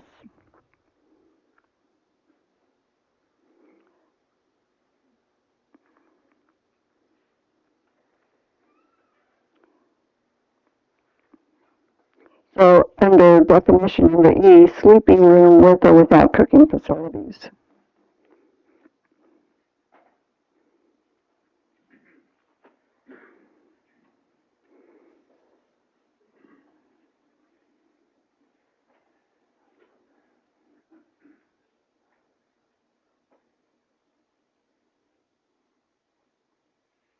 Where's the off-street parking gonna be? There's 8 parking spaces and 1 ADA parking space, and potentially, if the T could be a parking space in the front. Yeah, the plans I got weren't to scale, but the handicap ramp isn't wide enough. I think we're supposed to be 12 feet, not 10.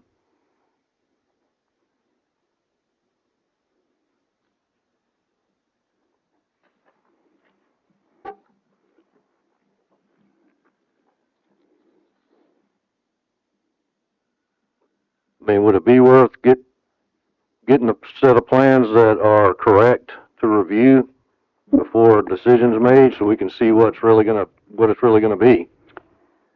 It's going You to let it go to the par board again. I know they unanimously approved it the first time. They approved it, sir, because it's a permitted use in tourist commercial, and the requirements that are in for a site plan fit on this site. There might be minor modifications moving forward during permitting, which is common.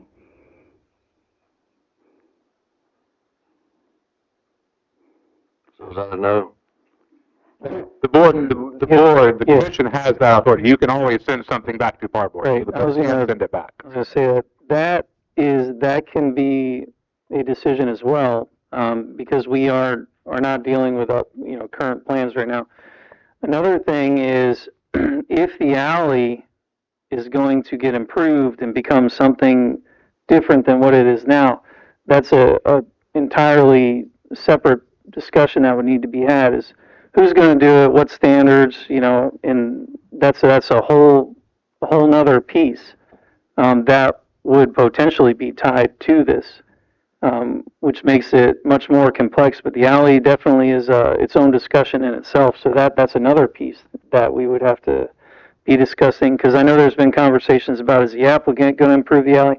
Is the city going to improve the alley and then bill the applicant? Or there's a lot of layers to that. So, to what you were saying is that could be an option, is getting complete plans and relooking at it. That's something that, when it comes time for action, can get brought up. I would like to see what the real site plan looks like, and personally. Okay, Commissioner Santori. Oh, yeah, so I have quite a few questions. Okay. But first, based on what Commissioner Cunningham was saying, so could that facility, that kitchen, be used as like a commercial and sell to the public? Would that be allowed? It could be allowed. I mean, we have a hotel here that sells to the public, so I don't think it's. I know it wasn't part of the plans. I was just wondering if it did down the road, like, just say it was a coffee shop, would that bring in more traffic per se, or would it have to go through permitting again if it wanted to do that? If we're wanting to add a coffee shop, Mm-hmm.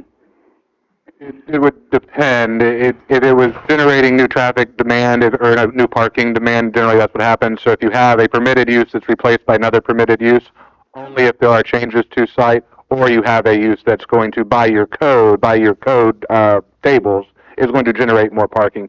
Those are types of things that can trigger a new site plan review. But typically, if you just are taking one use out, putting a new permitted use in without making modifications to the building, that does not automatically trigger a site plan review. Well, According to these plans, though, if you were to do what Commissioner Santori is talking about, you're talking about different construction. You're talking 3-compartment sinks, totally different. Most likely, and that's why I make the point that I do it, but if you are, and I'm speaking more generally to, with buildings, we have uses come and uses come out and uses come in, and so that is what triggers it is, are you making those modifications, or are you changing to a use that has a already, tabled, increase in demand for something like parking? Okay, thank you you. can't operate a coffee shop out of a residential kitchen, which is what in the plans is being put in. That's not there's no hoods, there's no 3-compartment sinks, Okay. the things that would be required of a commercial style unit. Okay. And then on to the parking. I'm glad you reclassified it from a resort dwelling to now a hotel. It's from the map I'm doing here. On the schedule, it says 1 bedroom or sleeping unit plus 1 per each 5 units or portions thereof. And I came up with 10 parking spots that would be needed. There's 8 sleeping areas. So there's 8 for that, plus 1 ADA, that plus half is in the front parking, there's 3T. So that provides 10 parking spaces. So the front parking space And included in that. Alpha A1A. Okay.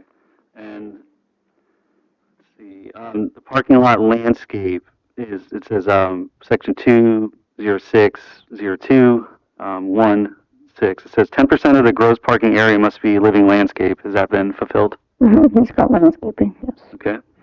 And And, lighting and signage. and then the perimeter screening, it's, parking area must be screened from abutting properties with a barrier plus 1 tree per 400 linear feet. The fence shows a wood fence along the alley. No trees. This does not appear to satisfy the perimeter, at least from what I see. So it does not abut it because it's on an alleyway. So I'm not sure where you want that screened. What do you want screened? Read that to me again. I think he's referring to the code. Yeah. If the issue is a butt, and I can jump in and just to that, a butt means touching. So if it's a butt and it's across a right-of-way, across the right-of-way would not be abutting. Abutting is actually abutting. Adjacent gets into the weeds because people will argue, does adjacent include across the street? But a butt actually does mean touching. Okay. Well, that's all the questions I have now for the city planner. Thanks. Thank you. Okay, anything else from the planner before we hear from the applicant? Did I answer your questions, Mr. Santori? Okay. All right, let's hear from the applicant. Ms. Reinhold.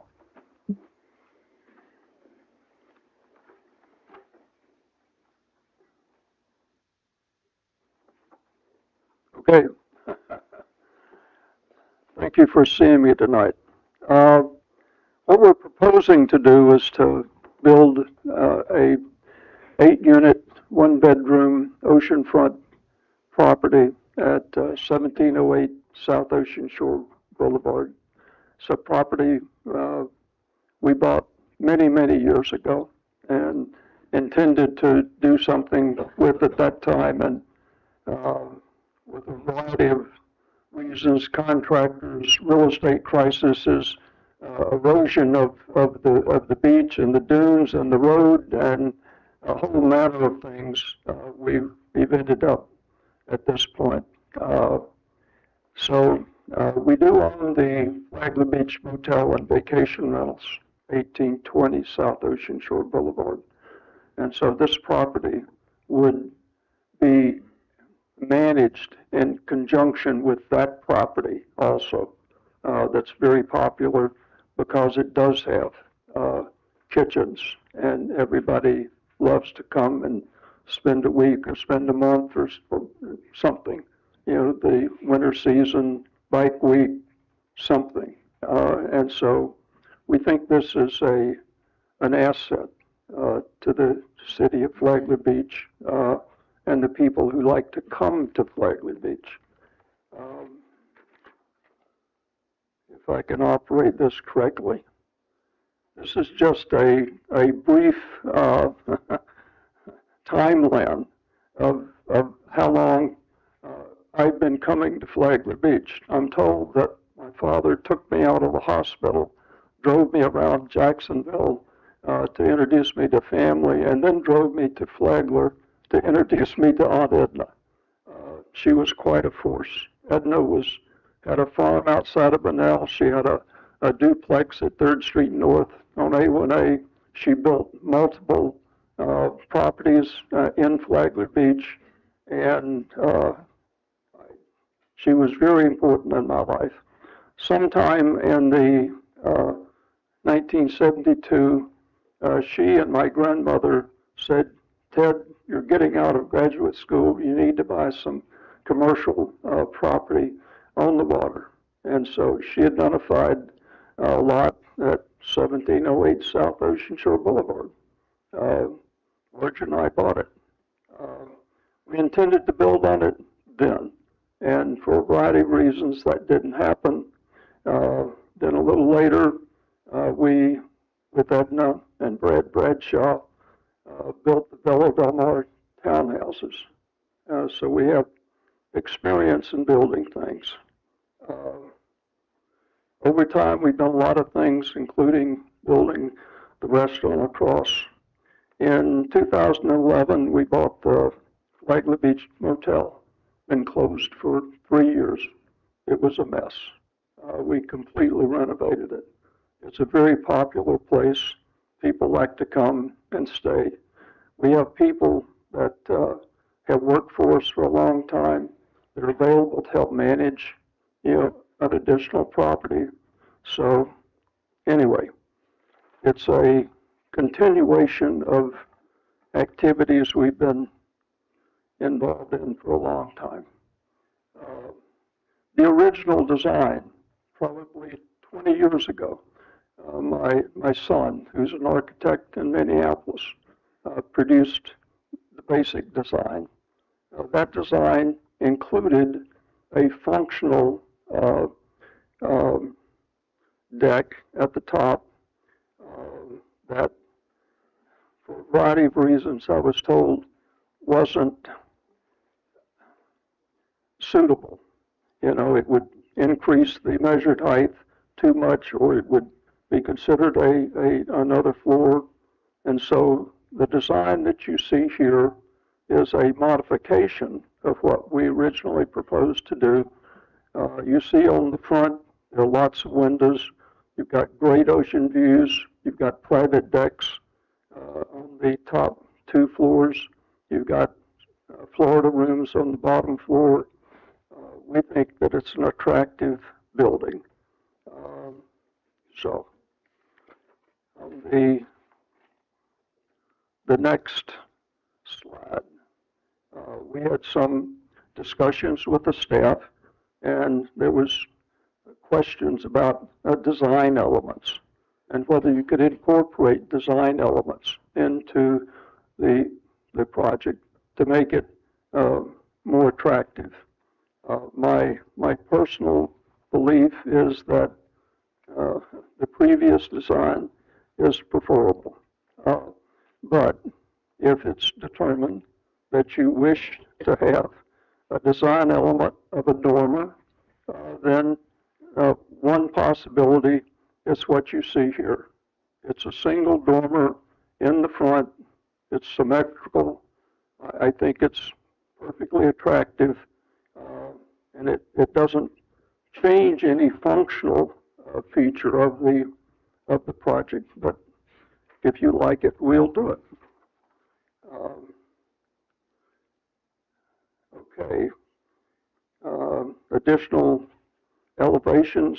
Again, it's showing, the windows and the views.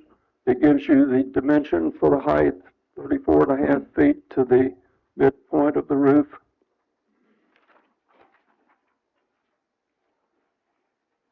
The next one indicates that it's in the coastal setback zone, so it has to be built off of pilings.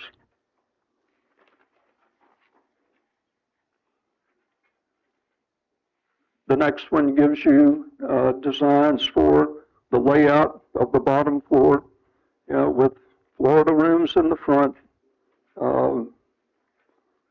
a large living room, kitchen, a bathroom, and a bedroom in the back. So they aren't large, but they are efficient, and people will like them. The next slide shows you the layout on the second and third floors. So again, you're going to have 3 apartments on each floor. You'll have a private balcony in the front, and then you'll have, the living room, kitchen, bedroom, bathroom. Again, efficient designs. People are going to love them. So in summary, we've got a 3-story concrete block building, 34.5 feet high, built off of pilings. Got 8 one-bedroom apartments. They're 544 to 638 square feet, so they're smaller one-bedrooms. Each of these will not be having multiple families in them. They're not of a size that would accommodate that. So this would be, a couple or one family.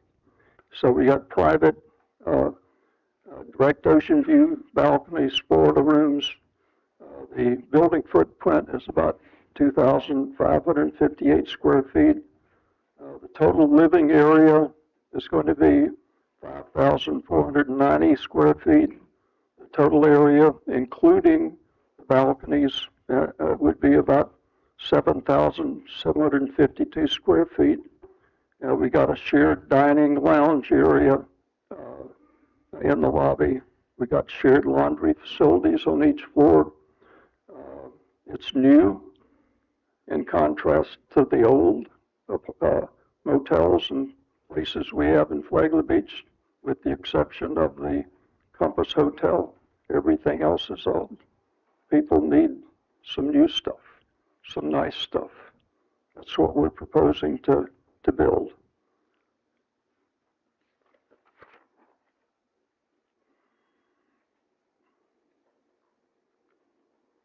So you got the survey.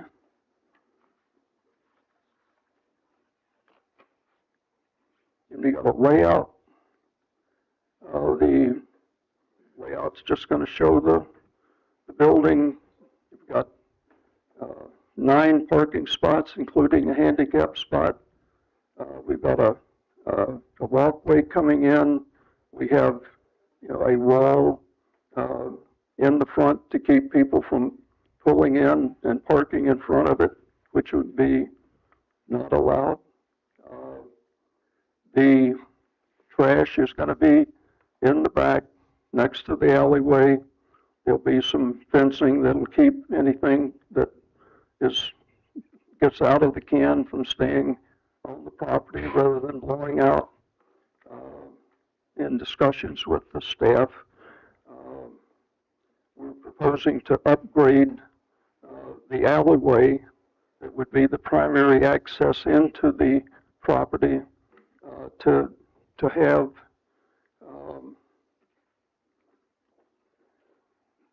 I think it's 20 by 150 foot of length connecting to 17th Street.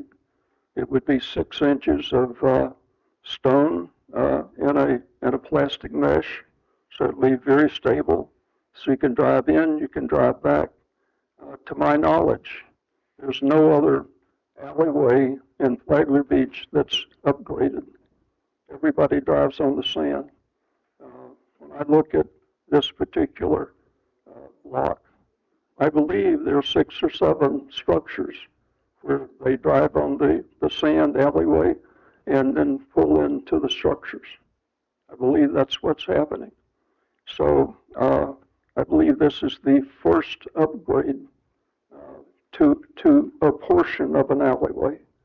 So I think this is quite adequate. In the past, I've seen the use of a filter cloth and a couple of inches of gravel to stabilize a driveway. It's quite adequate for the garbage trucks to pull over. So, this is the layout. So, like the layout characteristics. We've got a lot that's zoned tourist commercial. It was bought over 50 years ago to do something commercial. We've got a residential house to the south. I think we got a residential house to the west. Got a 20-foot, 500-foot driveway and the alley connecting the project to 17th Street, 6 inches of 57 stone. We got 9, 10-foot, by 20-foot parking spaces. We got a rollaway garbage container set back 5 feet from the alleyway with a fence to keep trash from blowing around. The lot size is about 9,174 square feet. The impervious portions, concrete handicap parking spot, concrete walkway, 973 square feet, a little over 10%. The pervious is 5,643 square feet, about 61%. The building coverage is about 28%. There's lots of opportunities on the property to deal with any water retention. I believe Margaritaville used their parking lot with gravel and then pavers to contain the water. You could do the same thing with the parking lot behind the structure. With that, I'll take any questions. Okay, before we get into general discussion, questions for the applicant? You're talking about putting our tanks underneath that's what those tanks are, underneath the Margarita's Hotel, under their parking lot, big giant storage tanks, our tanks for stormwater storage. So what you're talking about doing also? I'm having hard, I don't hear as well as I did many years ago. I'm a low talker too.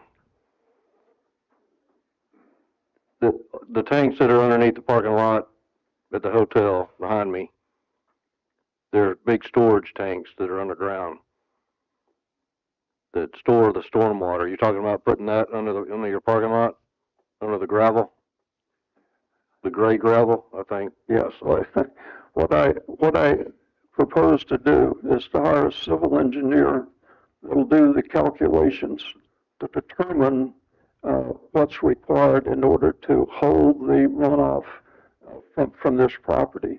And if it's necessary to put a tank underneath the parking lot, we can. If it's adequate to have, you know, a substantial distance of gray gravel, you know, with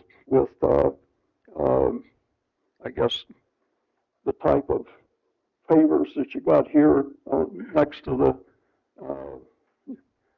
chambers that lets the water go through, then we'd do that. It would be up to the engineer. 100% we have to have a civil engineer to design the appropriate water retention facility.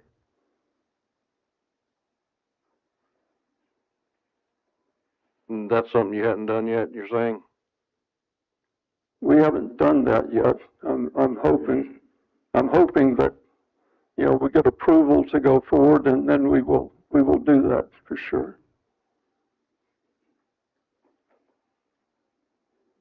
Okay. That's it. Any other questions for the applicant while he's up there? Mayor? Previously, the plans we were looking at, we were told there'd be parking places in front, but then in your presentation, you said there would be no parking out front. There's, I never proposed to have parking in front of the facility with pull in and back out. I think it's a danger. And so the parking in the rear off of 17th Street and the alleyway avoids the danger of people pulling in and backing out onto A1A. So there's no A1A access? What we forwarded, Mr. Barnhill, to your city engineer was a 24-foot access off of A1A with 2 Ts, so that so that if we needed primary access from A1A, that would solve it. So I'm not sure if your engineer reached back out to you, but that's what we had forwarded and CC'd you on, if indeed it needed to have a primary access, 24 foot, which you have the room for. I'm happy to consider anything, that you decide I need to consider. We also talked about it when you came in. Okay, I must be forgetting something. I never thought I was allowed to have parking in front of the structure. I think there was a little bit of confusion in the conversation, Mayor, to your point, and let me explain how I heard it, and I think where some of this confusion is. I think there's also some confusion about the plans, though, and that's not what I'm speaking to here. But as to the parking that Ms. McClennan was talking about in the T drive, there is a parking space. I think what Mr. Barnhill is saying is he's doing his parking loading is the parking lot. I think when you're saying parking, I think Mr. Barnhill is thinking parking lot, not the parking space that the T drive would accommodate, that the other confusion is about. So he's not putting the main parking in the front, I think is what Mr. Barnhill is trying to express. But then there's the T drive that seems to be more amorphous issue right now that can be worked out between the parties. But I think that was the parking confusion that I was hearing. Yes, when we met with Mr. Barnhill this week and explained some of the items that were coming up as primary access and needing it, it would be a 24-foot access with 2 Ts. So, off of A1A, correct. Okay. Just want to do a little bit of housekeeping here real quick. So, we have to make the decision off of what's in front of us on the data that we have. Now, I know that there's discussions going on about different things. That's not necessarily off the table. That could be put into a motion. However, you run the risk of things getting murky when that happens. But none of us know what this front entrance looks like, which each of us could have different ideas of what that is. And, but as far as housekeeping goes, we need to focus on this as a consideration, and if anything else is to get added, that would have to be part of a motion, that gets attached to this, since this is the first reading. And then there's another discussion about this alley / whatever else the city wants to decide to make it, if that even is an appetite. But I just want to make sure we are kind of all on the same page. City Attorney? One thing that I heard you say, I just want to make sure because we spent so much time on Branda Bay where we knew this is site plan, this is not an ordinance. You will only see this once if you approve it. So if there is a desire to see plans, this is your opportunity to say table or kick back to PARB or whatever it is you want to do. But if you want to see plans, this is your opportunity to say, I want to see plans first. Yeah, so I was getting ahead to the next step. For so long, I knew exactly why you went there. All right. Any other questions for the applicant, though, while he's up here? No? Okay. Just one comment. We have produced what are essentially complete plans and given them to the city. I mean, the building plans.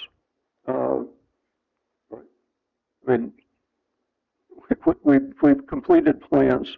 The plans that you're talking about relate to what? Right.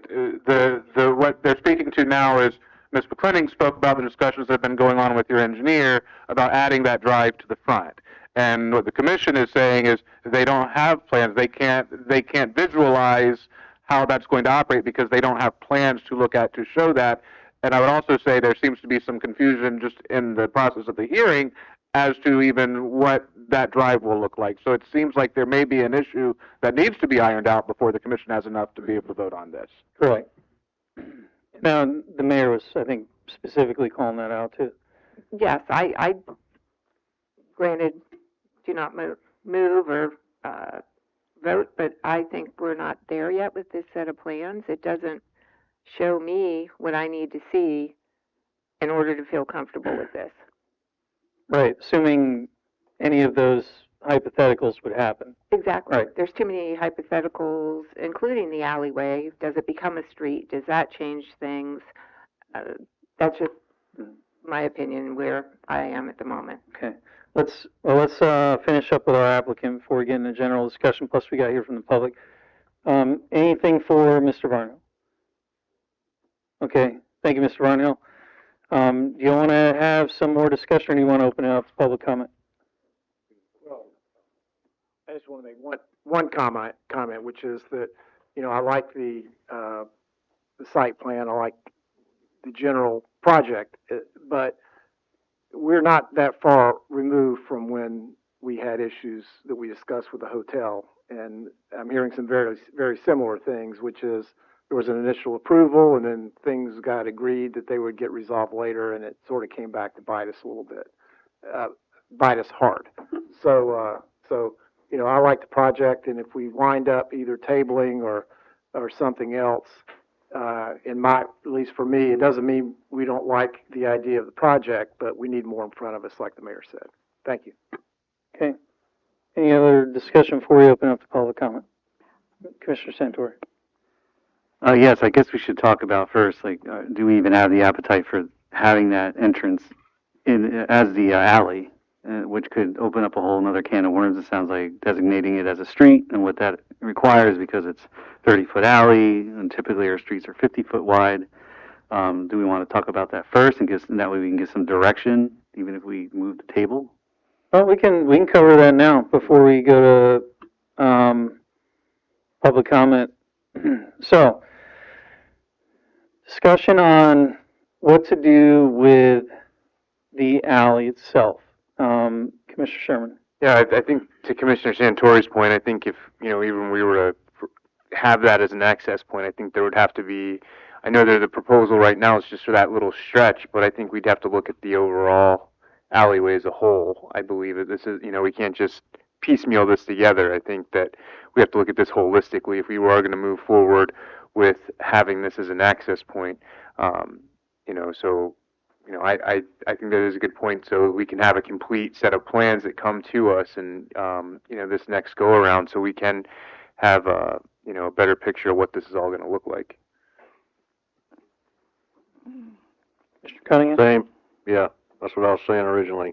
I'd like to see a full set of plans to scale so I can measure and see what's actually going to be there. Yeah, I like it. I'm not against it. I like it. I just want to see what it's really going to be. Right. Comments on the alley. I'll get to you once we get our discussion. Oh, yeah, and I still have some concerns, like even with this proposed discussion you had with the T-junction in the front, I could foresee a situation where the spots are filled and a car is trying to pull in there, and now it's full, and now they're going to have to back out into the, would that possibly? Or no? Okay. I guess, yeah, without seeing the drawings, I'm jumping to conclusions there, sorry. All right, my thoughts on the alley are a little bit different. They're more broad. So if you're going to make an alley primary access for commercial structures, you're going to turn it into a street. There are residents that live on Central that are adjacent to this that have an alley, along with all the other properties in Flagler Beach that have alleys. And they bought those properties with the understanding that that is not a street and is not designed to be a street. If you make something a street that wasn't, now you're talking a street in front of the house and in back of the house. And I know as a resident, I would find that to be highly not desirable. I don't want to have a street in the front and the back of my house, especially in back of my house when I didn't have one before. So I have concerns about that. I have concerns about the whole theory of doing that to an alley. I also worry about, and we handle a lot of things one-off, but I worry about precedent. If the city is going to start turning alleys into streets, there needs to be a methodical approach to it. It can't be patchwork. It can't be, we're going to turn this section of this alley into a street here in this part of the city, for this one person as opposed to any of the other potential properties that want to or wanted to do that. So I worry about that. I have issues with that. I, along with you guys, have the same issues of what are the logistics of that potential design T. I worry that if it was to be used as parking, that would be a very difficult back out. You're talking, you're going to back out and then you're going to turn on A1A. That's difficult. So I worry about that as well. But that's just my thoughts on the alley proper. Did you want to hear from the public? All right, we'll open this up, public comment. Any members of the public wishing to speak on this agenda item, please come up. Just if you can, start with your name and address for the record.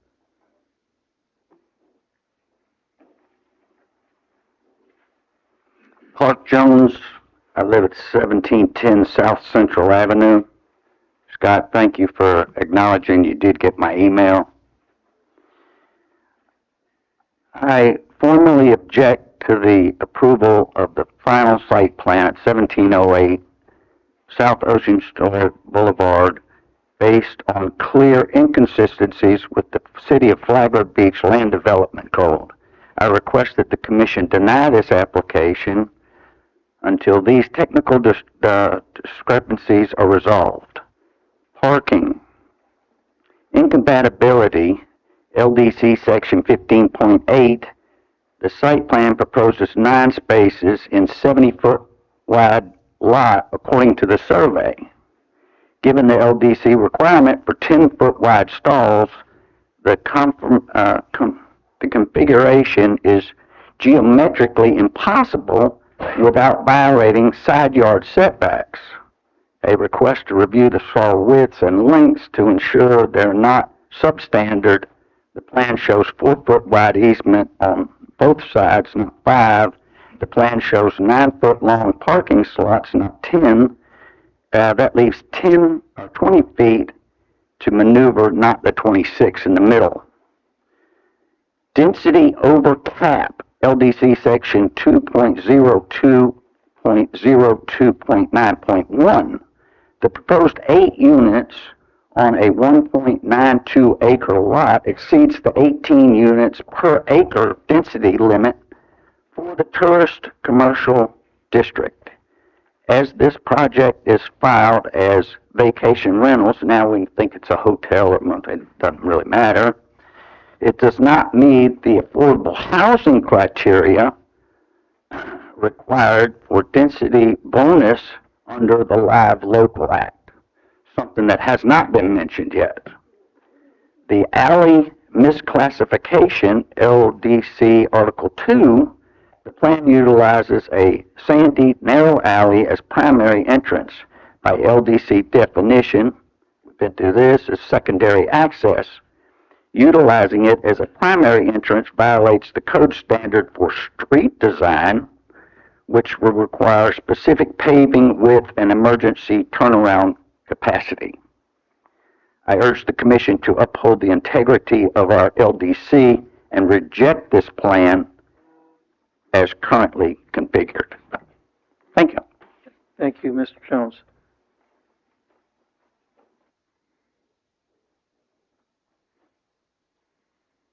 Hi, Charles Ballazone, 1705 South Central, right behind where the project's going to be, where my fence sits. That alleyway needs to be addressed because it's a disaster. How do you know somebody's going to come out and they go left or right? If you're only going to do half the alleyway, you don't know which way those people are going to go. You have 9 spots. That's 18 times a car is going to come back in if there's nobody else. It's an issue. The garbage trucks get stuck. Propane tankers back there, when they fill my propane tank, which sits right in the middle behind my fence, they fill it there. They get stuck all the time. Cars are going through. It's not due to the construction that's going on there now. This has happened since '04. It's an issue. Again, I live there because there's an alleyway, not a street. I have a street in front of me, not 2 streets. Do I want traffic? No. Garbage is the other issue too. You have to be closed containers back there. You know, it's a residential area too, which, you know, it develops on, you know, garbage blowing around and being contained, and just putting a little fence up isn't gonna contain that when they're gonna be open. So, the biggest thing is the alley needs to be addressed, and I don't think you should pass this before that's in consideration. There's a plan that the city has to do it, or Mr. Barnhill does. Something has to be figured out before this is even thought about being approved. Thank you. Thank you.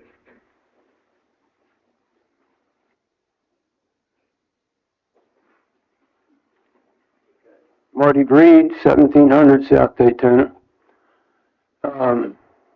Very cool, he mentioned a can of worms, or that was, I guess it was Santori that talked about a can of worms. Said, this is a can of worms with this alley.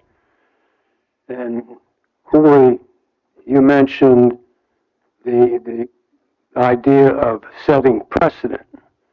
I went and looked at where the alleys exist on the south side of town, and there's over 20 undeveloped lots out on A1A. So what potentially could happen if this alley's being used as access, and then the whole thing with the street, it's just, I think they need to revisit the plan and move the building back and have access parking in the front. Thank you. Thank you.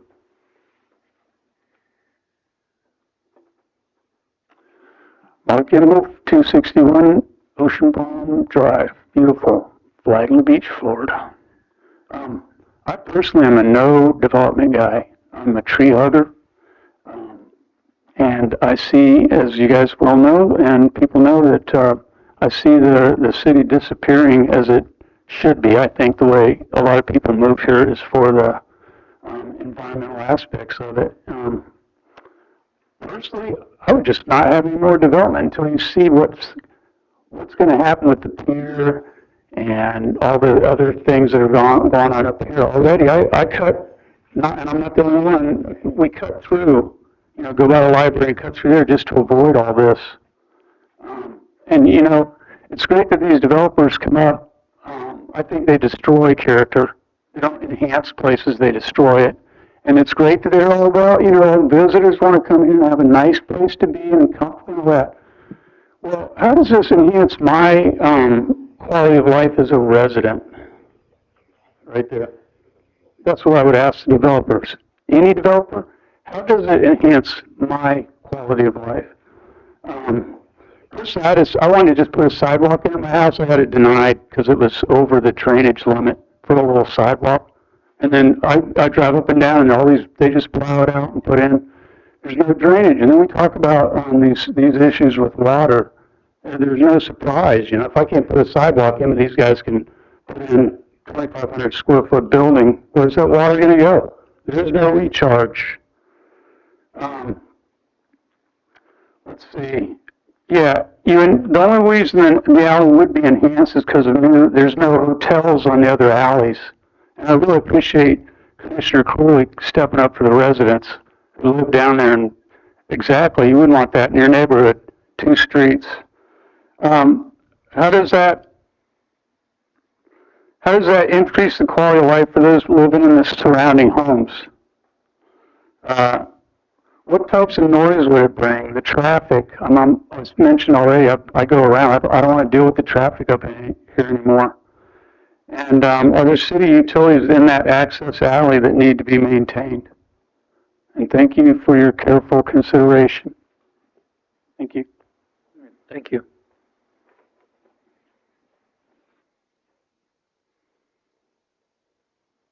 Mike Archer, 1702 South Central Avenue in Flagler Beach. Thank you, commissioners, for listening. I highly object to the use of the alley for ingress and egress as a primary ingress and egress to this project, as designed.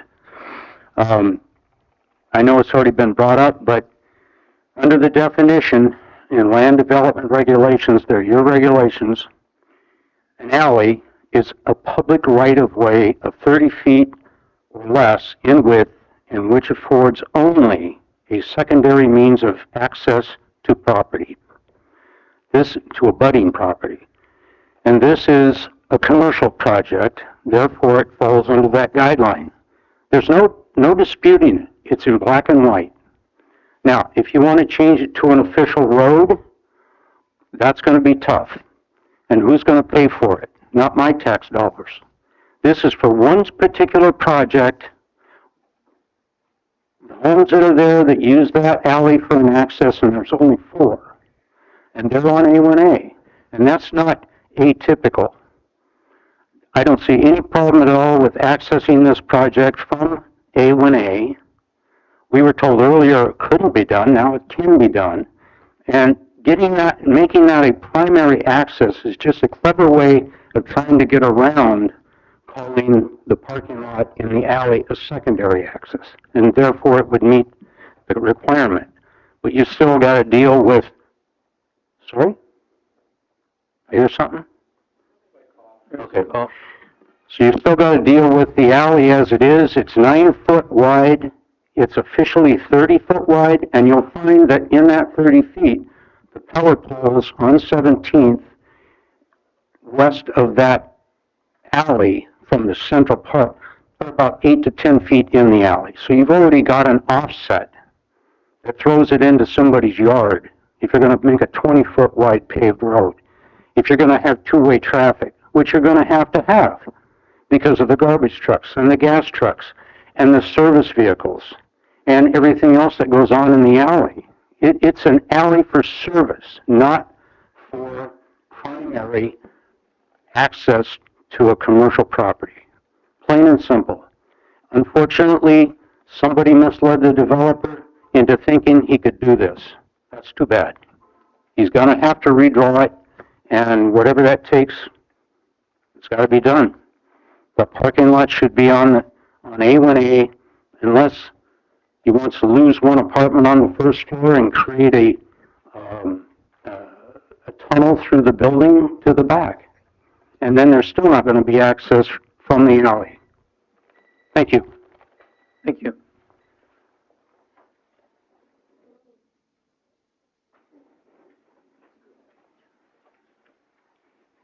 Good evening. My name's Andre Gallet. I live at 1735 South Central Avenue. There's 3 main reasons I believe the planned 8-plex motel, hotel, or vacation rental, whatever you guys want to call it, is not appropriate for this area.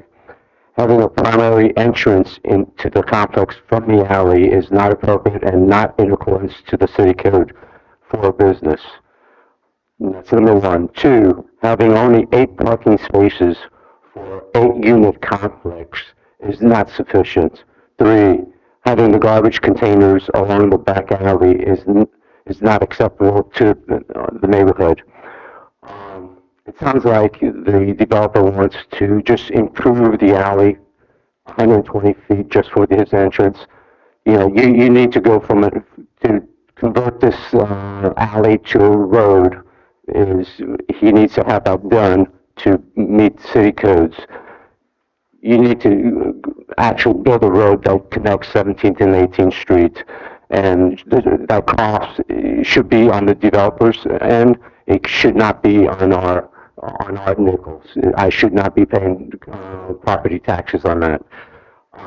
I also have a rental house behind my house, and I assure you, it's just a one-house unit, and we have during the weekend, we have 3, 4, 5 cars parked on the alley, along the alley in the front. And again, for having only 8 units and only 8 parking spots, they are going to be parking in the alley also. We also have garbage containers in the back of the alley, and I'm continuously picking up garbage along the alley from the rental facility. This facility is not suited for this area. Thank you. Thank you.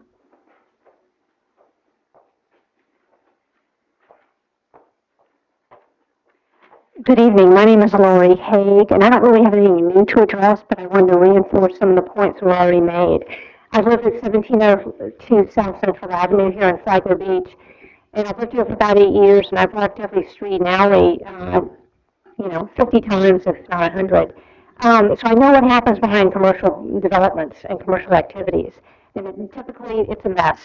And now we're bringing a commercial development, high-density one for that matter, right into a family-oriented neighborhood. And I think everything you heard today really ties back to that concept. It's the only commercial development in that stretch. I know there's plans to build something else, but we need to nip this issue in the bud in terms of how it impacts the neighbors that already live there and already use the beach and the other public spaces in that area. It's too much commercial development on too small parcel. The parcel size is typical for most residential developments. So just in and of that, you've got water issues, you've got traffic issues, and so forth. So that's a concern. Inadequate parking on site. One of the site plan I saw, and I know this has been evolving a bit, but had 3 units on the ground floor. The center unit they're calling a flex space or something, but it was 3 units on each floor.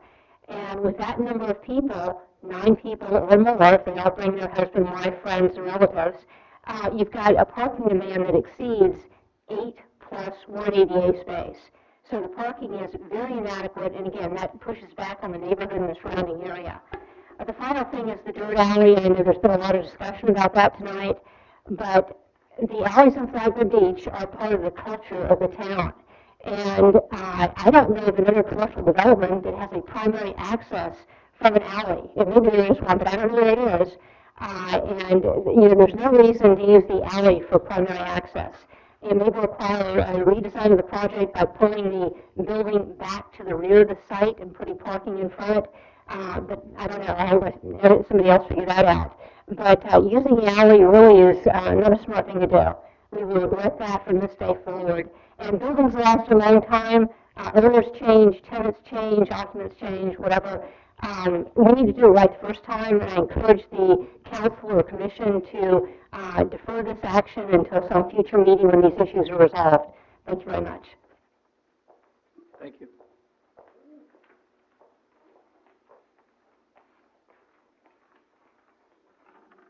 Palm McKick, 351 Palm Circle.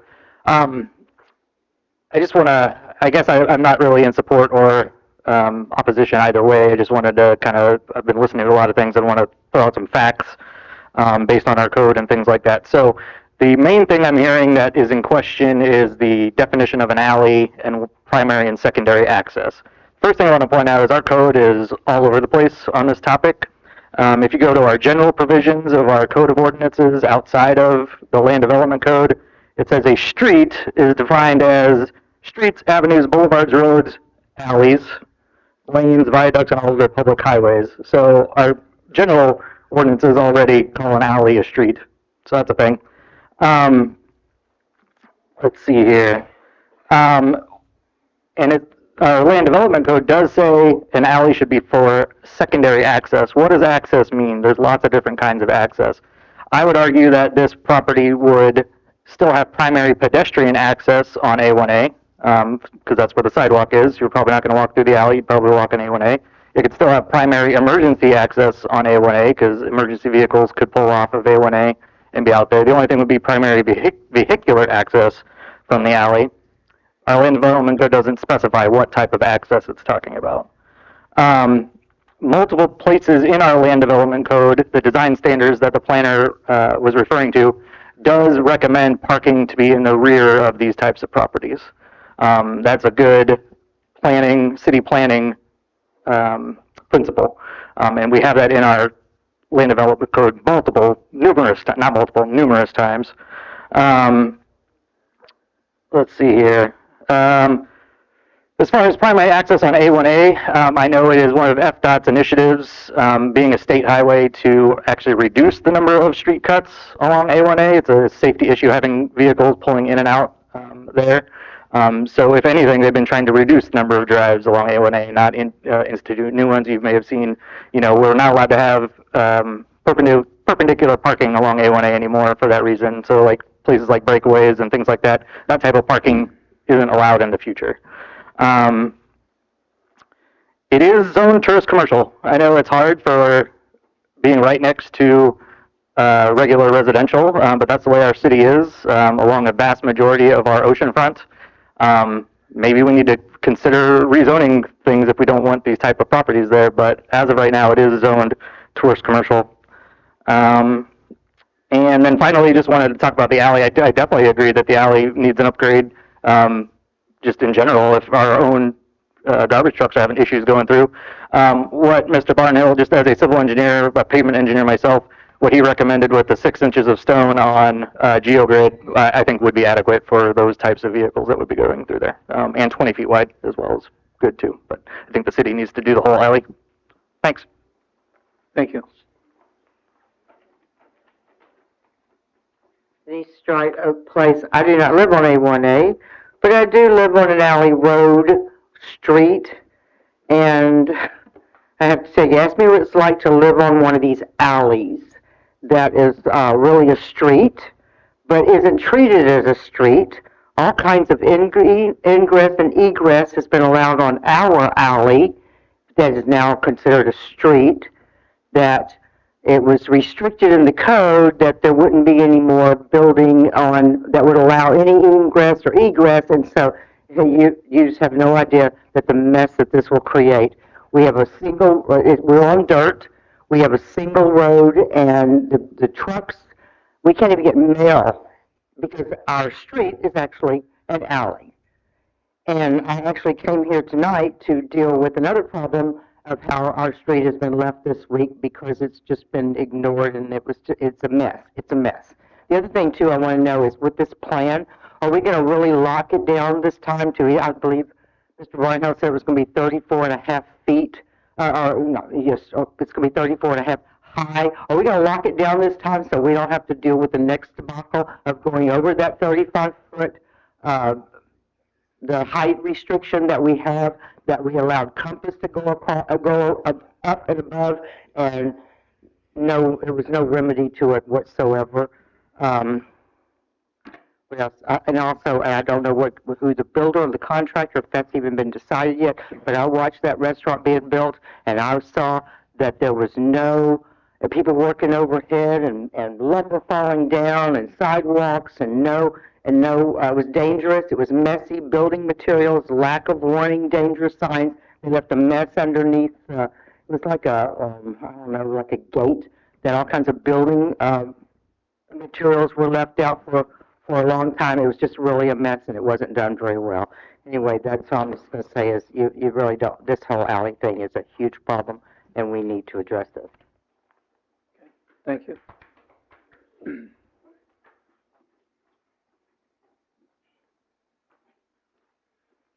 Good evening, Commissioners and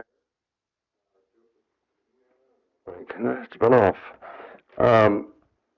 Joseph Pizzulli, local resident and businessman. Rapido, just turn it off again. Is the density based on what's the density based on? Density is residential, intensity is commercial. So if it's a hotel, is the number of units does not count towards density. Hold on a second. No. Hold on. You can address me and ask some questions, and then I'll get them answered. Okay, I'm sorry, Chair. So I think what I'm trying to say is that the number of units established is based on the number of parking spaces you can put on the site, because hotels are different than high-density residential like multifamily. Because multifamily, you have 18 or 20 units per acre, 18 units per acre, which means you'd only have, if it was 18 units per acre, you'd have 3.7. If it was 20 units per acre, you'd have 4.2 units. But we have 8 units with a flex space, which is 9. So if it's a hotel, now the number of units you can provide is based on how much parking you can provide. The other thing is, they are 9-foot wide spaces, and they have to be 10. That means you lose 5 feet. When you're 5 feet out of the rear parking, which means your building's going to be either smaller or you have to move it forward.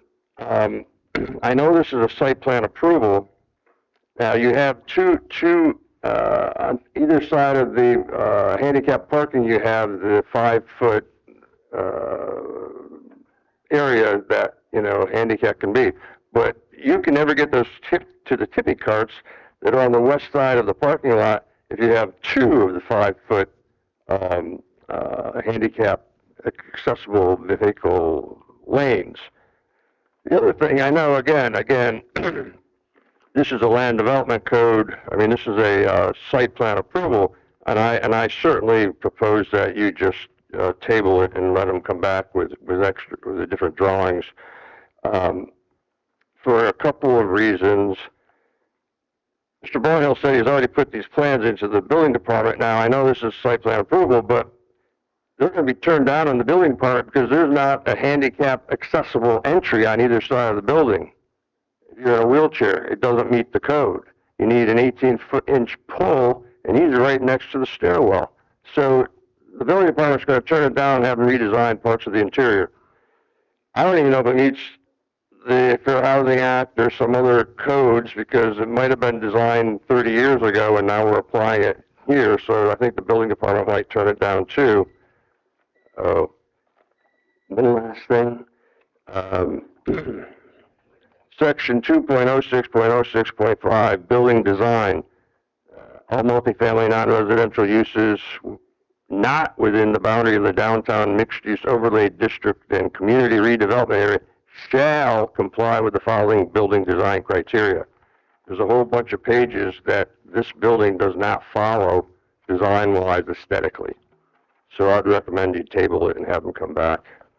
Thank you, Joseph. Yep. And Joseph, before you sit down, just for clarity, can you restate what you said about density? Because we were getting a little, well, so if it's tell me what you were doing. So if it's a hotel, you have, I think, minimum square footages for rooms. Hotels, the number of units that you can put in a hotel is going to be based on the number of parking spaces you can supply on site. Versus if it was a multi-family apartment, you have 20 units per acre. This is like 9,000 square foot. An acre is 43,560. So if you apply those numbers and not a hotel, you can only get 4 or 3 units. If it's a hotel, the number of units that you can get in the building, in the development, is based on the amount of parking you can provide. Okay. That was helpful. That's what I was looking for. Okay, thank you. And I don't like the alley access. Anyone else for public comment on this agenda item? All right, seeing no one, we'll close public comment. City planner, I'll let you respond first to any of the public comment stuff that you wanted, and then we'll get into discussion. Okay. Well, for starters, I'd like to be able to explain the difference between density and intensity. Density is only applied towards residential. And so it doesn't apply for this commercial property. Secondly, the design guidelines say the parking is in the rear. So we're following the design guidelines. FDOT does not want primary access from A1A and is restricting that. And actually, it's a permitted use. It meets the site plan requirements. Some of the aesthetics may not fit Mr. Pavoli in the whole way, but you can check off some of those design criteria. The balconies, they go outside. I mean, there's some design criteria that it does meet, and it's a little bit subjective on that end. So it's zoned tourist commercial, and to have single-family residential and tourist commercial has undermined our commercial properties. And so I think that we need to remember that this is zoned tourist commercial. It's a site plan approval that we're having. It's a permitted use that is here. And try to accommodate all of the residents that came up to the pub and talked about the alley. And Mr. Brownhill willing to do something with the alley is what started the whole conversation about the alley. And it's now a little bit backfiring on him that he is going to want to improve the alley. Whether the city grades it and improves it, or Mr. Brownhill grades it and improves it, parking in the rear does fit the design guidelines, and it fits A1A for safety. The only reason we were talking about having a T, it was going to be two, and I'm sorry that I don't have an example of what that would look like. But it's a 24-foot access, and it could be a T on each side of that access, and it would fit. So, Mr. Rick McFadden was at the TRC and did look at the ADA requirements. Some of those modifications are what we would consider minor modifications if we're going to move something, to accommodate ADA ramp. That's not a major site plan change that anybody would notice, except for it's not something we would bring back, and utilize the city commission's time to approve moving AC units or anything else that might not aesthetically be pleasing to somebody. So we're here with all these discussions because Mr. Brownhill was trying to accommodate members who came to the pub and talked about the alley. So the definitions in the general do consider it a right-of-way in our sense of the word. So access can be provided from there. And if we're only looking at what is a permitted use and whether or not the elements that are required fit the site plan, then the elements fit the site plan, and it's a permitted use. That's my Okay, thank you. All right, discussion up here. Commissioner Spradley. I hear loud and clear Mr. Barnhill's intention and good intentions on this project. I also hear loud and clear all the residents and their concern with almost every single one of those who came to the podium talking about the alley is either the primary concern or a concern. And we've got to get it right if we're going to do something that affects the alleyway. I mean, I remember when I first started coming to Flagler Beach 25 years ago and then moved here a year or two later. My daughter then and to this day, she was a child then, talk about, Dad, look at all the secret roads in Flagler Beach, when we're going down the avenues, and or the streets, and you see them. And if we're going to entertain a solution that involves widening paving or whatever it is to that section of that road, I'll call it, then it would set a precedent, and I don't know that we ever had any discussion, at least in my time up here, about what if anything, are we going to do about these alleys. But I don't think the answer would be to just go in and treat it as we're going to do this one this way and not think of the aspects of the rest of the dirt roads throughout the town. And I hear, when I hear the conversation about street versus alley, it doesn't matter what you call it. It's a dirt road, whatever you call it. And I just think we have to get it right on this. Personally, when I'm hearing subject to comments of the rest of the board here, it sounds like there's enough other items that we would like to see updated materials and plans that at this point I'd be in favor of tabling to allow that to be done, but also to allow us to have a broader discussion of what sort of plan we're going to have for these roads. So that's it. Thank you. Okay, Commissioner Santori, since I'm looking this way. I guess I have a question maybe Drew can answer. Is access to the project permitted from A1A? Because I'm hearing it might be discouraged, but is it still permitted?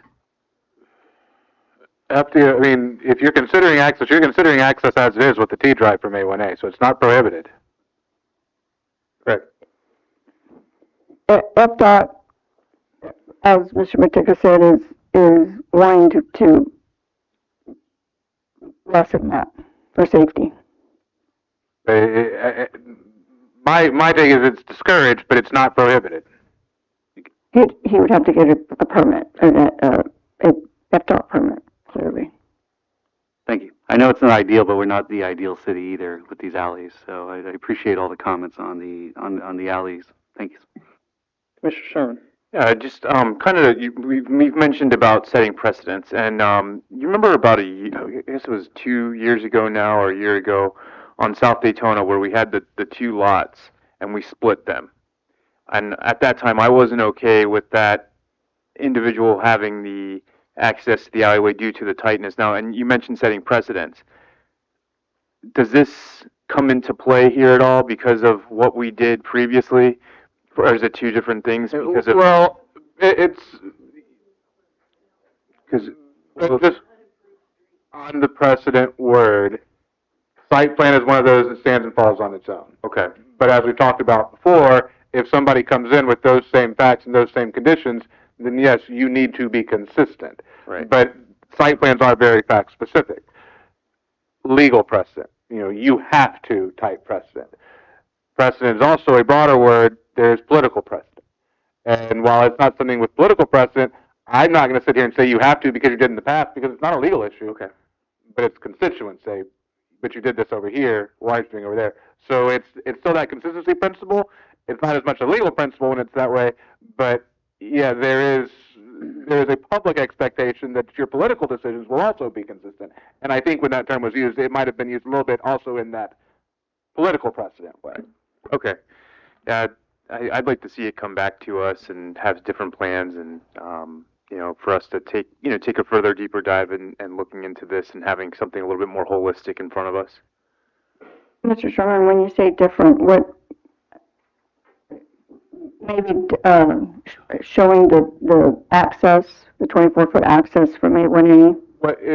What I hear, and I think it might be helpful because I've listened all the way up and down. What I hear into that question, Lupita, is I think one, yes, to see what you described, the conversations have been, to certainly see that. But I think they would also, I think what you're also hearing is that they would like to hear some of these comments that we've heard from the public and from the dais to at least be discussed, and to have reported back at least those discussions, and if there are changes and modifications able to be made, tweaks made to the plans.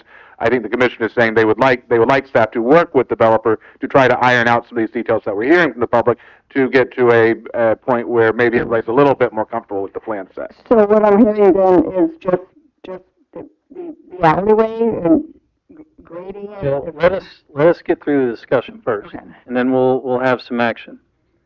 Commissioner Cunningham? So we're talking about changing the alley to a street, right? That's up to the commission. How much right of way do you need to change an alleyway to a street? I don't know the answer to that. I don't know if. It's 50 feet. It won't work. That's it. Okay. Mayor, do you have anything? Okay. Sorry, I'm bugging you when you're snacking there. My thoughts are, I think this needs another design. I personally would not want to see primary access going into the alley. And I'll tell you why. And, well, before I do that, I just want to say I'm okay with the use. It's tourist commercial. It's supposed to have something there that functions like this would function. So I'm okay with that.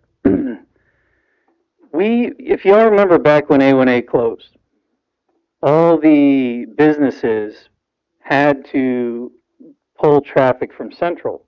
They were not allowed to do that until we changed the ordinance. We put a stop to the ordinance temporary solution in place. The reason why is because we as a city don't as a broad goal, we don't want commercial traffic going through residential streets. That's why we have it, so you have to, if you're one of those businesses, your primary entrance has to be on the front side on A1A. FDOT doesn't like it, I don't care. You know, that's the highway, you know, when folks are traveling, that's where they turn in from.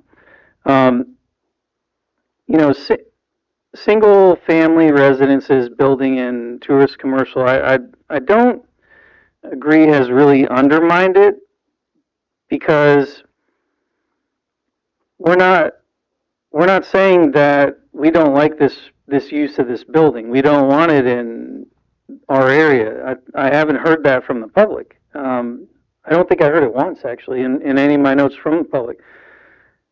They're concerned about the traffic is going to generate basically in their backyard.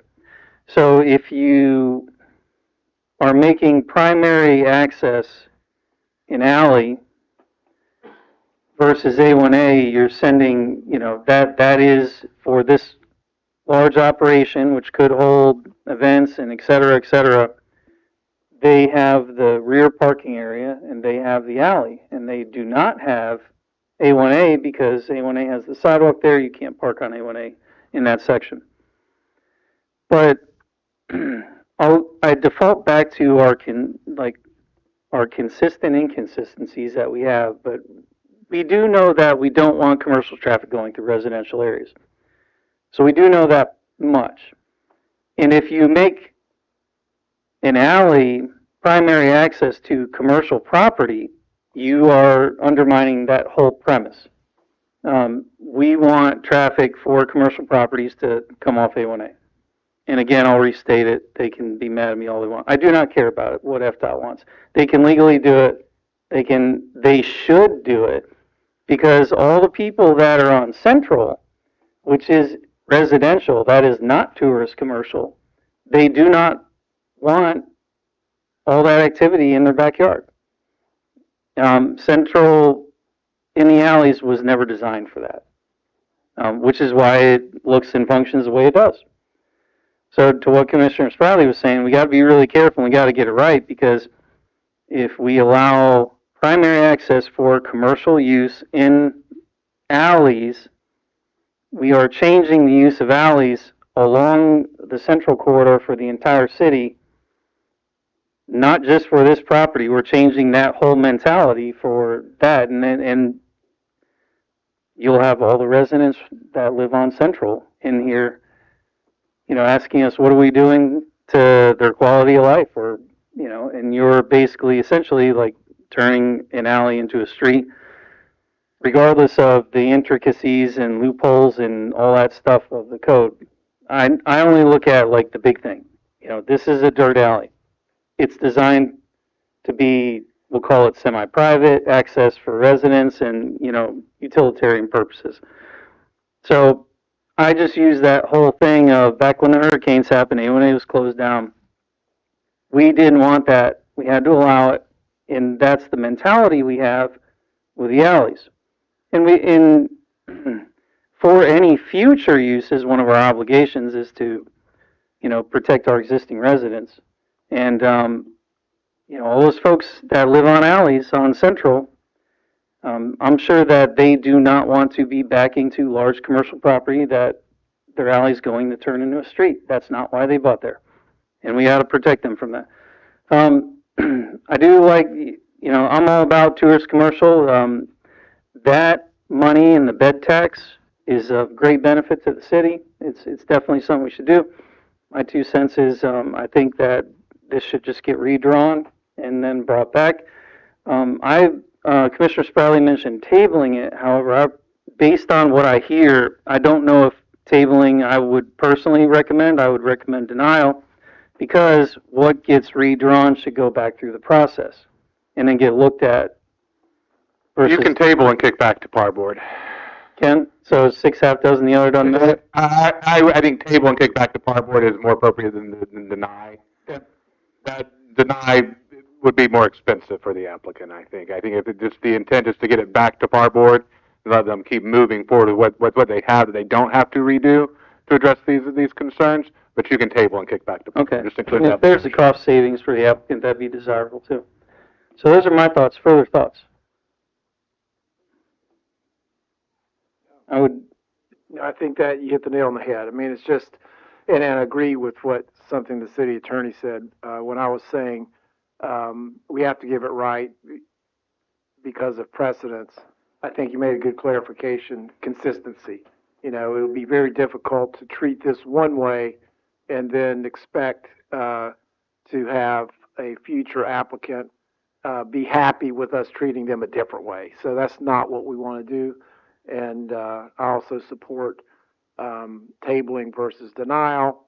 I think we've had some very pointed commentary from the community about where their concerns lie, and I would be anxious, and I know Mr. Barnhill's been carefully listening to what's being said, so I'd like to give him an opportunity to come back and see what he can do to address these things. Thank you. Okay. And Commissioner Sprout, I think it was you that brought up the question of what do we do with these alleys? Is that what you said? Yeah, and that kind of made me think about that, and I can tell you that just from this one commissioner's point of view, I do not want to turn alleys into streets. As far as improving them, yes, but changing making primary access to A1A for commercial business and have that be the road of how they get to commercial businesses, that is not something I would want to see happen to an alley. No, you would change the character of the city. Yeah. That's what you would do. Make a lot of people really mad. Yeah. All right, so, potential action from this board. Motion to table. Does that include a direction that it go back to par board before it comes back to you again? Yes. I'll second the motion. All right, we have a motion and a second. Penny, can you call roll? I'm going to start over. Commissioner Centauri, Yes to motion. Commissioner Spradley, Yes to the motion. Commissioner Sherman, Yes. Commissioner Cunningham, Yes. Chair Cooley. Yes, the motion. Motion passes unanimous. Can I ask a quick question about this? When it goes back to the pub, if there's room to drive from A1A and park in the back, if it can be designed, would that be something that could still be considered? Or do you want all the parking in front? That doesn't go with the design guidelines, by the way. Just curious. Mr. Chairman, I just think it needs to go back to par board. Yeah, I think you've discussed this, you tabled it, the whole thing needs to I go was back. going to say, I don't really want to get into designing something for the applicant. Okay. All right. Ordinance 2026-03. True? Really? You want to take a break? You all want a break? Yeah. I normally don't take breaks. All right, let's take 10 minutes. We'll just resume the quarter after. All right, we are on break.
All right, we are resumed.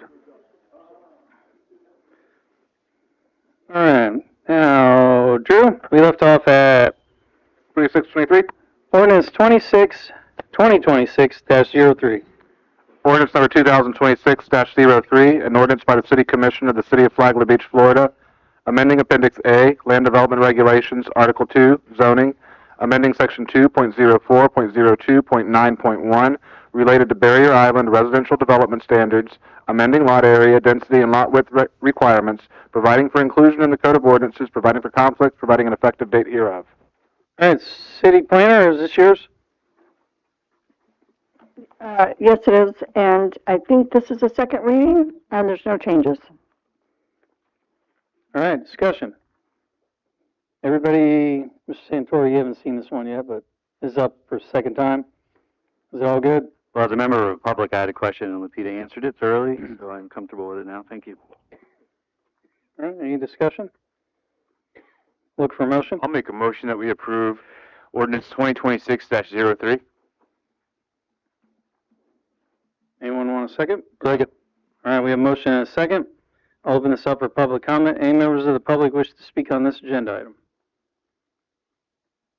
Seeing none, we'll close public comment. And Penny, if you can call the roll. I'm sorry? Absolutely. City planner, can you just give us the cliff notes of this? Yes, sir, happy to do that. Go ahead, you can for the record. Okay, so the minimum lot size is 50 feet because most of the plat in Flagler Beach is 50 feet. And the land development code was requiring 75 feet, and we only have a few lots that are 75 feet along Lambert and maybe a few others along South Ocean. So in order to align and something happening, particularly with FEMA, we would have our land development code and our ordinances and our plat, our minimum 50-foot lot would be compliant. This, not having a 50-foot lot creates a lot of non-conforming lots, so we don't want that. Does that make sense? Did I answer your question? Okay. All right. Further discussion? Anything can call the roll. Commissioner Spradley, Yes to the motion. Commissioner Sherman, Yes. Commissioner Cunningham, Yes. Commissioner Santore, Yes to motion? Chair Cooley. Yes, the motion. Motion passes unanimous. Ordinance 2026-01. Drew?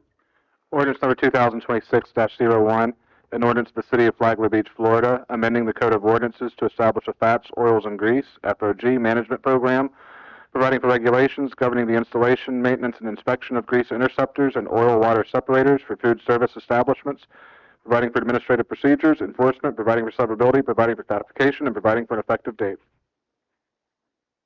City Manager. City Manager, would you like to intro this? Thank you, Mr. Chairman. This briefly came before the City Commission several months ago. Fats, oils, and greases contribute to the wear and maintenance of wastewater treatment systems. So as we are about to invest in a brand new wastewater treatment system, staff feels that this is a program that we should at least start to look at implementing. This is the first reading, so Mr. Freeman is here to explain more about how that works, but there are additional things. I've had discussions with Commissioner Cooley as a businessman about the concerns about some of the provisions of this, so I think there are some things that will need to be addressed if and when it comes back for a second reading, but we look forward to all the comments from you and the public. So Mr. Freeman is here. All right, City Engineer. All right, so our fat, oil, and grease program has.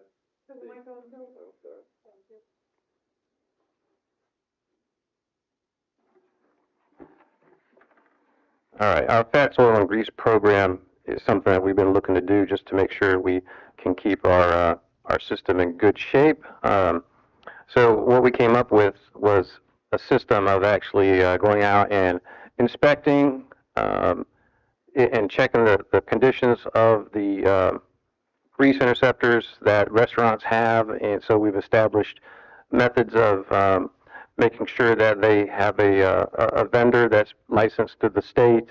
And one of the things that's happened recently actually is the state of Florida, starting January of this year, actually made that a requirement. It wasn't before, but now it is. So they're kind of helping us out as far as making sure that the carriers who take the grease away, that they actually have to be licensed. So they're mandating that and actually requiring proof that they have their licenses, and they're also going to have their own people will be checking on that as well. So we're basically just going to pick it up from where they are. We're going to join in and also help doing that, and just making sure that we can check the conditions of the grease interceptors throughout the town. Just make sure that we don't have any issues, and if we do have issues, we can basically move it up into a violation and turn it over to our code enforcement, and give them an opportunity to correct the situation, clean it, or if they have grease interceptors that are not up to par, they may have to replace it or do some sort of maintenance on it. And if they don't do that, we have the ability, even within our code enforcement, to actually they can incur fines. So that's how we would enforce it. It's just a matter of us, staff, start doing this, and the way we do it is go around to all the different restaurants in town at least once a month and inspect each and every grease interceptor and check their manifest and just make sure that they actually do have a licensed provider picking up the grease, and the condition of their grease interceptors are going to meet our requirements. And there's going to be no fee associated with this to any business owners. Okay, before we do general discussion, any questions for city engineer? Mayor? Is the person that's going to go do the inspections monthly a current staff person? Does this require extra staffing, more time? It's going to be a current staff member. We're just going to absorb the extra work as needed. Okay, thank you. Commissioner Spradley? Any questions for city engineer before general discussion? Commissioner Santori? I believe you said there were 60 businesses that would have to be checked? There's approximately 60, correct. And are you checking each one of those monthly? Yes, we would stop at each one monthly. And so how come there is no fee then? When we brought this to the commission several months back, that was one of the questions that came up then. We were actually looking at a fee, and it was the desire of the commission at that time to not charge a fee.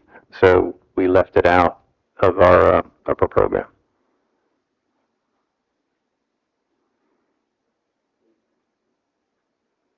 We decided not to charge the fee because they would potentially have the expense of new equipment that the restaurants were going to have to absorb by making this change. So we had decided right now not to charge a fee. And the original proposed fee was very high too.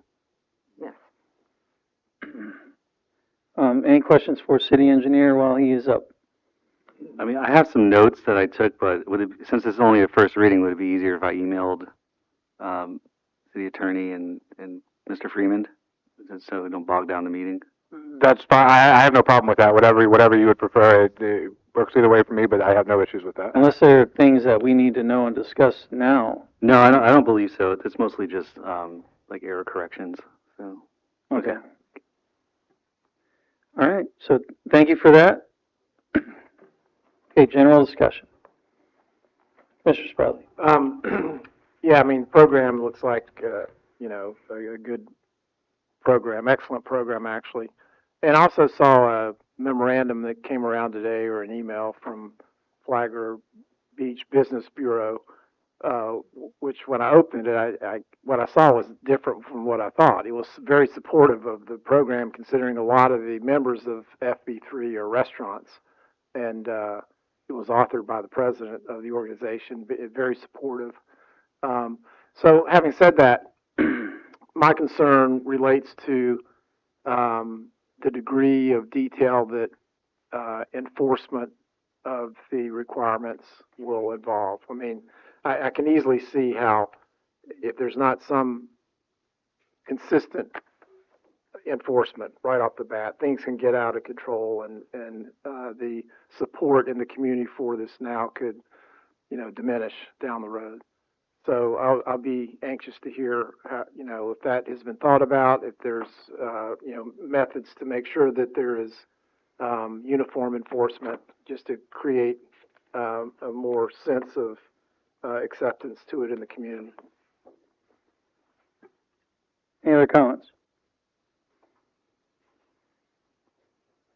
Well, I got a lot. I guess just, being on the business side and, talking with a lot of my brother and sister businesses, I hear quite a bit about stuff. Just to go through this in order. So first thing is, we'll start off with the comments the city engineer had. So the state of Florida does this with businesses. This is a duplication of effort. I understand there's no fee attached to it now. Based on the original proposal, there is.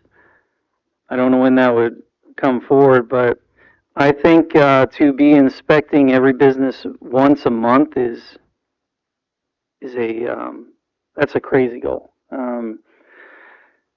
I also think it's way over the top as far as inspections. I had in my mind that, and I didn't know this was going to be an inspection every month. I had in my mind this was going to be like an annual thing, like what we do with fire extinguishers or something like that. I see no purpose in inspecting a business every month, especially if they're keeping logs. I mean, if you're going to be inspecting the business every month, why would they even need to keep logs? You're keeping the logs. That doesn't make any sense. So that's with the original comments. But when I start going through the packet, and I'm just for reference, I'm looking at page 205. General requirements, compliance date established by city engineer. I think that's a policy decision that commission needs to make. That's item 3. That would be C3, C4. Existing establishments with properly maintained interceptors may continue operation unless found non-compliant 3 times within a 12-month period. So if you get 3 months of not filling out a sheet right, the city's going to shut you down. That to me is completely unacceptable. I think that's out of bounds. These are our businesses. This program should not be even remotely close to this heavy-handed. If I look at D3, deep cleaning and inspection shall occur annually. Well, what is the definition of deep cleaning? It's not defined in here. I have a grease interceptor. I asked my vendor, who is state compliant and does all this stuff by themselves, and they don't even know what that means, nor is it defined. And so that's an issue. Then D4, all repairs shall be completed within 10 days. Good luck trying to get something repaired in 10 days. You would be hard pressed to get a contractor to even respond to you in 10 days. So inspections, F1, this is still on 205, city personnel may inspect facilities and equipment at reasonable times. What is reasonable times? Are they going to be there during business hours? Are they going to be there when a manager's there? There's a lot of questions on that. Inspections shall be conducted at intervals determined by a city engineer based on facility's device size. So if their device is small, it's going to be 1 month, and if their device is large, it's going to be 1 month, is what I just heard. I think that is very subjective. Again, if we're going to do something that is getting into business operations and potential significant repercussions if they don't follow it, that's why I worry about this, and then we're going to, there's all kinds of other really large, heavy-handed things in here. So if we go to page 206, this is line 85, this is item 2. Each violation may result in issuance of notice of violation of enforcement action authorized under city code, including penalties, suspension of sewer service. Again, we are talking about shutting them down again. If you don't have sewer service, you're shutting them down. But also administrative penalties and these fines are not defined in this. There's something in here that refers to another section of code that's not in front of us that talks about fines, penalties, or anything like that, but what are those? And how much is this going to cost businesses? Originally, when this program was first proposed, it was going to cost businesses $25 a month or $300 a year was the original proposal. That seems a little steep to have somebody, well, first of all, somebody even coming into your business to inspect equipment every single solitary month seems completely over the top. I understand there might be some municipalities out there doing this. I've never heard of anything getting inspected. I mean, the state of Florida doesn't even do that. I think it's annual. Page 213, minimum capacity of a grease interceptor shall be 750 gallons. I own a business. I have a 3-compartment sink. I have a grease separator or interceptor, whatever you want to call it, below the sink. That thing probably holds 20. Sorry to interrupt, but isn't that not permitted even in this document? I thought I read that somewhere under sink. Oh yeah, I'm getting to that. Sorry, sir. I'm getting to that. But since you're on it, so if I don't document my grease getting picked up according to this within 3 months, then I would be required to install a 750-gallon grease receptor for my business. That would probably run me a little bit less than $100,000. You know, that doesn't work. You can't do that to the business. You're just going to shut them down. Page 215, item K. Again, repairs required by Director of Public Works shall be completed within 10 calendar days. And then we're getting a little inconsistent. This is, you know, page 216, 9A. The user shall permit the city to enter and conduct facility inspections at any time.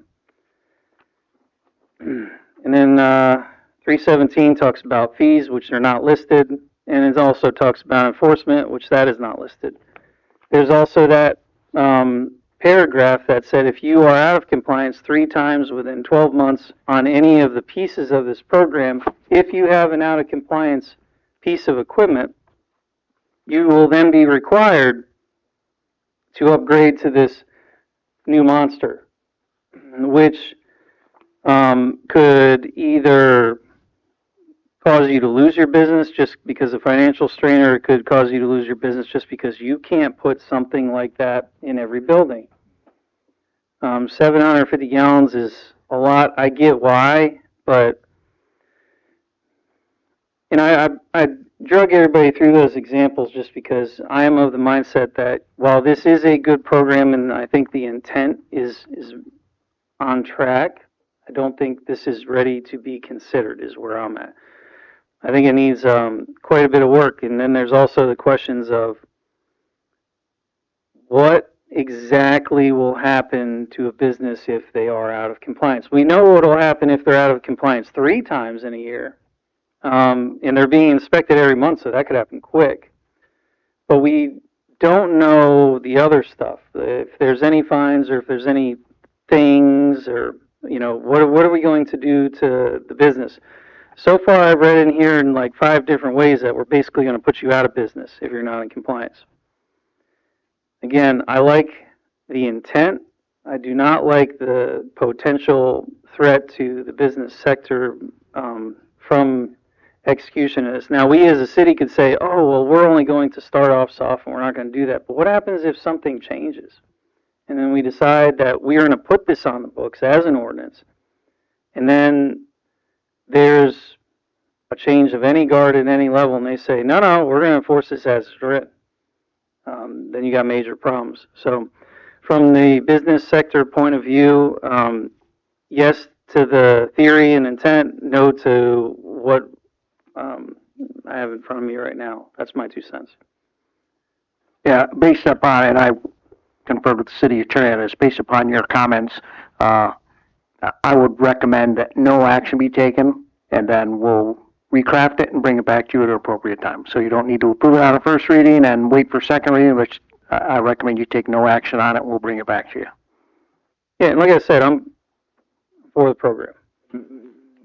I think I don't know what I've gathered from the chair, but I've seen the heads nodding, so I take, just to be clear, when this goes back to the drawing board a little bit, what I'm hearing and seeing is the willingness for the program. The concept is a good concept, but let's roll it out a little bit more gently to the businesses, and let's be a little bit more forgiving and work with you instead of dropping hammers on them.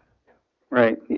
Yeah, and I guess the other question is, who is going to be doing these inspections? Are we going to have our code guys, which, based on what I see out in the real world, still have a lot of work to do? We're going to have them in 60 businesses every single month doing this, or are we going to have different folks doing this? We can work on frequency too when this goes back and we discuss, those modifications, and that will take off some of those loads in the jurisdictions that I work with that have adopted versions of this. And they run the gamut. Some are more strict, some are more punitive, others are more work with you. It's usually engineering that performs the inspection of the grease trap, and then if there's a violation found, it's referred to code enforcement, and code enforcement takes it to the process. We may call the engineer as our witness when we get to hearing, but it's usually kind of a team effort in code enforcement. Okay, further discussion. So, is there an appetite for action or an appetite for not action? The appetite for no action and for them to bring it back. Is that what I'm hearing? Consensus on that? Yeah. Okay, so we have a consensus on that. We don't need public comment. We don't need to make formal motion if we're not going to take action. Okay. Any other comments on that before we move on? All right, we got ordinance 2026-04. Drew? Ordinance 2026-04, Ocean Palms Golf Course rezoning. An ordinance of the City Commission of the City of Flagler Beach, Florida, amending the official zoning map designation for approximately 2.943 acres of certain real property, providing for conflicts, providing for severability, and providing an effective date. All right, City Manager. This is moved forward at the City Commission's request to rezone the one parcel that's surrounded by the golf course, currently zoned as medium-density residential, to rezone it as recreational prior to the pending transfer of the property to out of the city's hands. All right, this is another layer of protection. Commissioner Santori, I believe this was one of your suggestions, was it not? Yes, it was. Thank you. All right, I just wanted to give you the opportunity to say that. Yeah, I appreciate it. You're going through the same process we make everyone else go through, and I know it's a sidebar question, but just curious when the 90 days is from the April 11th, I think. April 11th. And then, do you know if we're planning on doing the not referendum, excuse me, charter amendment in August or November? I don't think that date has been picked. The ordinance is drafted. We have it to bring to you, but that will be, once we get into that, that will be something the commission will ultimately decide, and that will be a function of what election do we want to piggyback on, if we're going to piggyback on another election. Okay, thank you. Further discussion? Look for a motion. I'll make a motion to approve ordinance 2026-04. Second. All right, a motion and a second. I'll open this up to public comment. Any members of the public wish to speak on this agenda item? Seeing none, we'll close public comment for discussion before Penny calls roll. All right. Penny, if you call roll, please. Commissioner Sherman? Yes. Commissioner Cunningham? Yes. Commissioner Santori? Yes to motion? Commissioner Spradley? Yes to the motion. Chair Cooley? Yes to the motion. Motion passes unanimous. Ordinance 2026-05. Drew? Ordinance 2026-05, an ordinance of the City Commission of the City of Flagler Beach, Florida, amending the Code of Ordinances of the City of Flagler Beach related to the use of bicycles, electric bicycles, motorized scooters, motorized skateboards, and off-road electric motor-driven cycles, providing for enforcement and penalties for violation, providing for severability, codification, conflicts, and an effective date. And so what you're looking at here is, as requested, we've incorporated much of what Palm Coast incorporated. Some we already covered, so we've stayed with what you've already directed that was a little bit different. For instance, we had already prohibited using the electric bikes. I've extended that to the scooters and skateboards now on sidewalks. Palm Coast still allows their use on sidewalks, so there are some differences between what we had on the books and what Palm Coast did. And also, since Palm Coast has adopted theirs, I also heard from Chief that they've been having issues with some of these on the beach. So we've added the beach issue there. That's why you see that there. Obviously, Palm Coast doesn't have that problem. So we have addressed that. And just as a further update on, I think it was Monday, the State House passed the Senate bill regarding electric bicycles, which will not conflict with this, but just for your information, again, it really goes back to sidewalks and pedestrian areas. Assuming the governor signs that, the state law will now also require the users of electric bicycles to slow down to 10 miles an hour when they're on a pedestrian conveyance, like a sidewalk, when they're within 50 feet of a pedestrian. So the state is also looking at these issues, or has looked at these issues, I should say. Now they're at the end of their session. Drew, since you're on that thought, would it be practical around the lines like, say, 162 that we incorporate that 10 We do not allow them on sidewalks. Okay. So they should not be on the sidewalk in the first place to slow down. If you are a e-bike at all? That's correct. Okay. We don't allow e-bikes, and like I said, now that we're adding scooters and skateboards, I've extended that prohibition to scooters and skateboards. All right, discussion. Commissioner Santori. I got a lot. Sorry, so the definition of bicycle path is incomplete, and I think we should change it to all city maintained paths, multi-use trails, and boardwalks. Number two, I had the age minimum, the state picked 11 years old. And I thought for Flagler Beach, maybe we can do the class 1 and class 2 is age 14, which is up to 20 miles per hour. And for class 3, age 16, which is up to 28 miles per hour, I believe. The speed limit, there's no speed limit stated for e-bikes or on bicycle paths with no pedestrians. I don't know if we should set one. Maybe we can establish an absolute 10 or 15 mile per hour limit on all city bike paths, multi-use trails, regardless of pedestrian presence, and maybe do keep the 5 mile per hour in crosswalks and school zones like you have in the draft. The penalty structure is for civil only. There is no escalation. Is there a way to add a misdemeanor if a pedestrian is injured? No. Okay. Code enforcement in cities is a civil issue. It is a non-criminal infraction. Okay. And the fine structure is to our statutory maximums. Okay. Is there any way to add impound authority? I think actually for the violation, no. For a violation, I think there are some issues. There are some areas here where there is actually an impound, but just for a simple violation, no. Okay. Let's see. As far as the definition goes, there's none for, I didn't see any for electric unicycles, electric skates. Is there a way to add a definition to self-balancing micromobility device, which means any self-propelled, single-wheeled, two-wheeled, inline, or gyroscopically stabilized standing device powered by an electric motor, including but not limited to electric unicycles and electric skates. Such devices can be treated as motorized scooters for purposes of the article. I would just ask, is the definition of motorized skateboard, because I tried to make that motorized skateboard broad enough to cover the one wheel. Okay. And for rental and commercial operators, I didn't see an obligation besides not blocking sidewalks as a way to add persons or entities staging or renting. We don't allow them to. Okay. Actually, that's part of the existing code. That's not being added because we'd already adopted that a couple of years ago. Okay. So the micromobility device, where that term is used here, is actually that concept. Okay. Do we require a photo ID to operate the devices? Yes. Okay. Except for maybe class 1 and 2, depending on the age. Well, as it currently is, and I thought about that because that was part of what Palm Coast had done, is required photo ID for anybody, and if you're allowing children often don't have a photo ID. So if that is a distinction you'd like to make, but currently it is if you're on the e-bike anyway. I think for the skateboards and the scooters, I did not include the same photo ID. But on an e-bike, then you need to have a photo ID. Okay. Oh, do they now? I did not have one when I was in school. And that's all I got. Thank you. Commissioner Sherman. It's, some points that Commissioner Santori made with the ages and different things like that. You know, you're seeing some young ones around town. Are we going to have some sort of educational period here with this enforcement? I think parents may not know of this ordinance, and I think it's going to be important to get that out as we enforce this, because you know you see the kids all around by Wadsworth Park over there, and on Roberts Road going up and down on those sidewalks, and you know, gauging on age. A lot of those kids look to be under the age of 11. Well, to your point,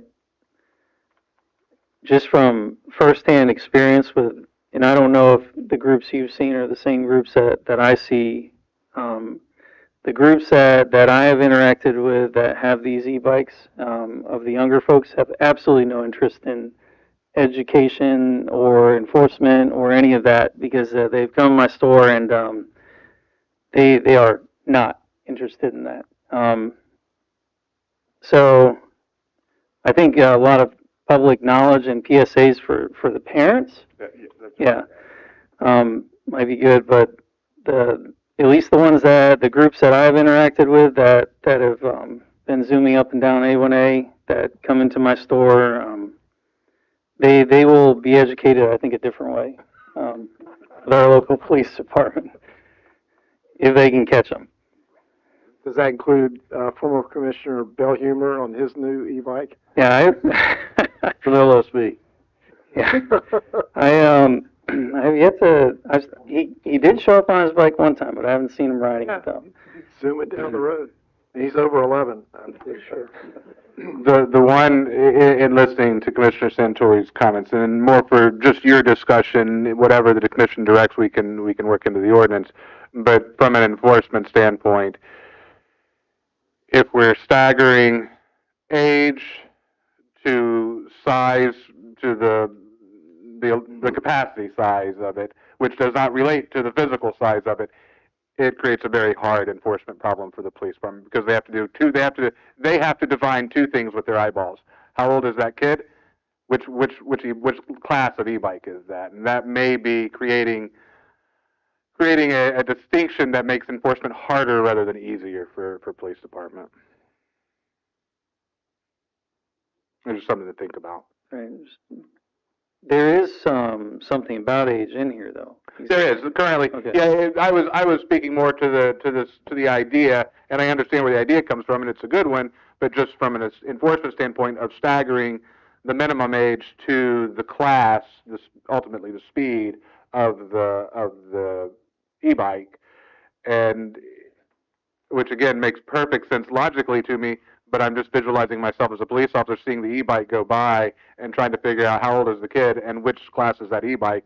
They're not going to stop. They're not going to stop anybody, because they're not going to be able to have probable cause just seeing that zoom by, versus just seeing it zoom by and saying, "Yep, that e-bike's going too fast," or "Yep, that kid's too young." It's adding questions they have to ask themselves. It's making it harder for them to get to probable cause to make the stop. Further discussion. I think this is a good first shot. Yeah, and it'd be interesting to see what the state comes up with.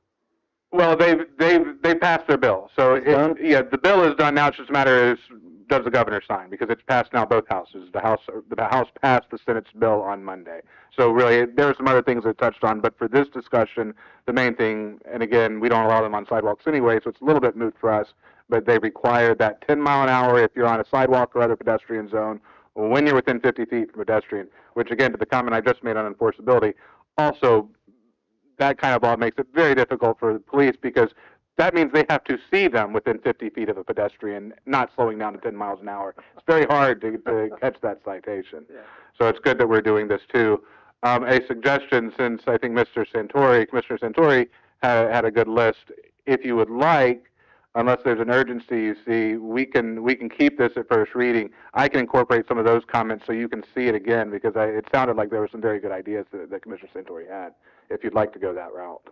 Could we incorporate those for second reading? You could, but I don't know exactly what all of them are. I know they were described generally, but if you would like to, based on that general description, incorporating the items that Commissioner Santori said, I can work with that too. Based on where we are in the calendar year, I think there's a sense of urgency around this ordinance. I think we could pull off getting it for second if possible. That's my thought. Y'all okay with that? Does that fit on your calendar to be able to do that? That's fine. Okay. Okay, before we do public comment, I'll look for a motion.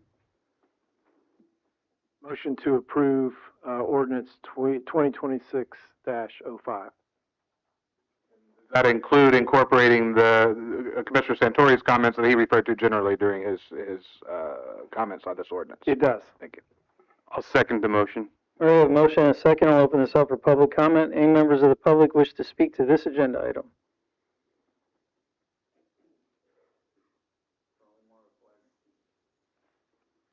Groundwater Flag Beach. This really seems broad. You know, I went and just bought an e-bike recently, but it's no bigger than a beach cruiser. And it's 500 watts. I mean, there are some of these e-bikes look like motorcycles with big old fat tires. I don't always use my e-bike battery. So you're saying I can't ride my e-bike on the sidewalk pedaling it? I understand what you're saying. I know it's out of control. And it's a shame that they didn't build a bike lane down like they were promising along A1A, because nobody can ride on that street.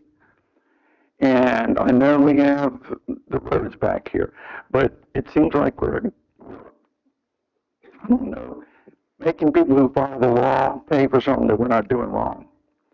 And I think common sense would say if you saw a bike coming down with big old fat tires and knocking people off the sidewalk, yeah.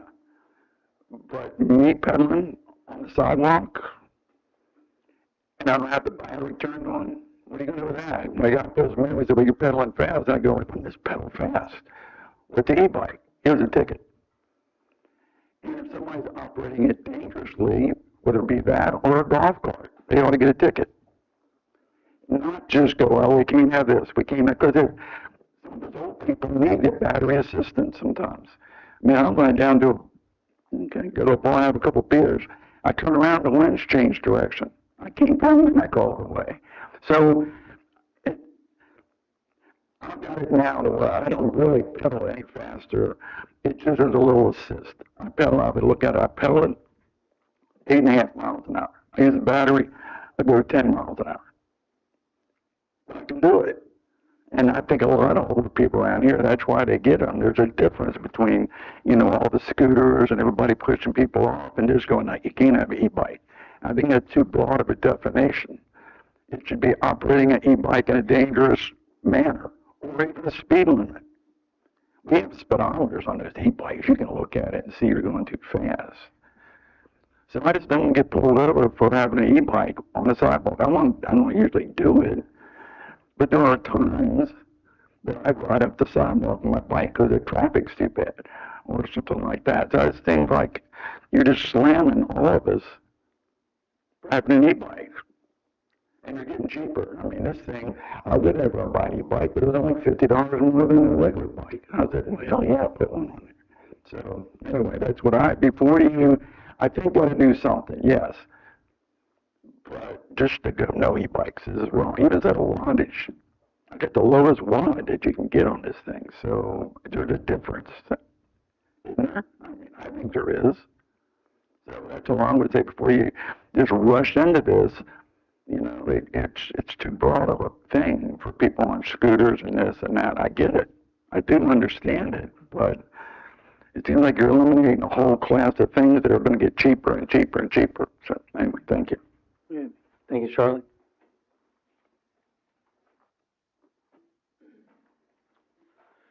Oh, particular 351 Palm Circle, totally agree with Charlie. I agree we do need to have some guardrails here, but this does seem very broad, and you're penalizing people that, maybe are doing the right, could be doing the right thing and are not causing a problem, in addition to restricting the people that are causing problems. So, if you could work on that, that'd be good. A couple question and then one area that I had concern. There's the section about school zones and then having to go down to pedestrian speed of 5 miles an hour if you're in a crosswalk and at the corner. And I was all confused about that. Like, I was like, wait, every crosswalk or corner I have to go 5, but no, it's only school zones. But then I'm like, do we have any school zones in Florida Beach? No, right? I don't think we do. So why was that there? It just seemed confusing. And then the part about no e-bikes on the beach, while I fully respect the PD and what they have to deal with, I think that's problematic. When I'm on the beach, I often see people on e-bikes just lazily cruising along. I have no problem with that. Like, that's not a problem. They're enjoying themselves. But it also can be, like, how do they enforce that? And kind of like what Charlie was talking about. So you can have a bike on the beach, but you can't have an e-bike on the beach. You're gonna have people on the beach going like, "Oh, there's somebody, call the cops." Who knows if it's an e-bike or not? So I find that problematic. I feel like for the beach specifically, we should either totally ban bikes and e-bikes, or still allow, because a lot of people like those big fat tire bikes that just beach cruisers that cruise along the beach. So the school zone thing and the beach thing are my concerns. Thanks. Thank you. Anyone else for public comment on this agenda item? All right, we'll close public comment, bring it up here for discussion. I guess first thing, city attorney. Is there any middle ground on sidewalks? Absolutely. That's what the state was trying to strike too, was find a middle ground. Just point out to anybody who's currently riding e-bikes on the sidewalk is they are already prohibited on sidewalks in Flagler Beach. That's not this ordinance. That's an ordinance y'all adopted about 2 years ago. So if you want to change it, that is going back. But just so anybody in the public is aware that the existing law is no e-bikes on the sidewalk. That's not something you're doing in this one. So if you'd like to come back from that, this is a good time to do that. And I think probably what the state has done in setting speed limits on the sidewalk is that middle ground. And again, that state law, assuming the governor's signs come July, will be 10 miles an hour. So if you want to follow that, that may be a good guide to start with. Got it. All right, so discussion. Commissioner Santori. Yeah, I think to Charlie's point also, it's what he has is the pedal assist, which is a class 1, so I think it's probably already limited to 10, and the speed limit that's set on the sidewalk was 5 or 10 miles per hour, and make sure it's at the higher limit of that. And then when it comes to the beach, I mean, we could just set the speed limit for a beach, and that way it's enforceable but still allowable for those that want to leisurely ride on the beach. Yeah, I agree with the comments we heard and then RJ's solutions to that. My question would be, did you say, Drew, that the new legislation that is only subject to the governor's signature allows no e-bikes on sidewalks? No, the new legislation sets a speed limit in pedestrian areas, yes. Right. Our current ordinance says no on the sidewalks. Okay. All right. Then I think that gives even more credence to the public comment and what RJ has just said. I mean, I haven't thought through the mechanics of how to enforce all these things, because I am cognizant of the desire to not only have an ordinance that makes sense, but also one that's enforceable, not that's an impossible grid for law enforcement to do something with. So this is one I think we're just going to, at least for me, I need to keep thinking about it. Okay, thank you. Chief, what you got? Just one thing, I caution the speed limit on the beach because it would be virtually impossible for us to measure speed on the beach. We don't have the equipment to go down there to do this type of thing, and to visually estimate it, it's not going to fly. It could be too convoluted, so I would caution that. While we can issue speeding tickets to bicycles, it would be very difficult to measure that accurately on the beach. To address the beach, and this is just a random idea, only because when I read that, I have a pedal assist e-bike as well, because I got one. You never really see me on it because I've ridden it like twice since I got it, but one of the goals that I had when I was thinking about this is I was like, wow, I'll actually be able to pedal this thing on the beach now, because that's a lot of work. And, I don't know if this is feasible or what y'all even think about it. I mean, you could potentially do the same thing that the dogs follow, south of 10th and north of 10th. At least it gets the bikes out of the congested areas and into the areas that there potentially is less issues. I do know that, you know, Chief has had issues in the core area where everybody tends to congregate, but I don't know if any of that's been outside of that area.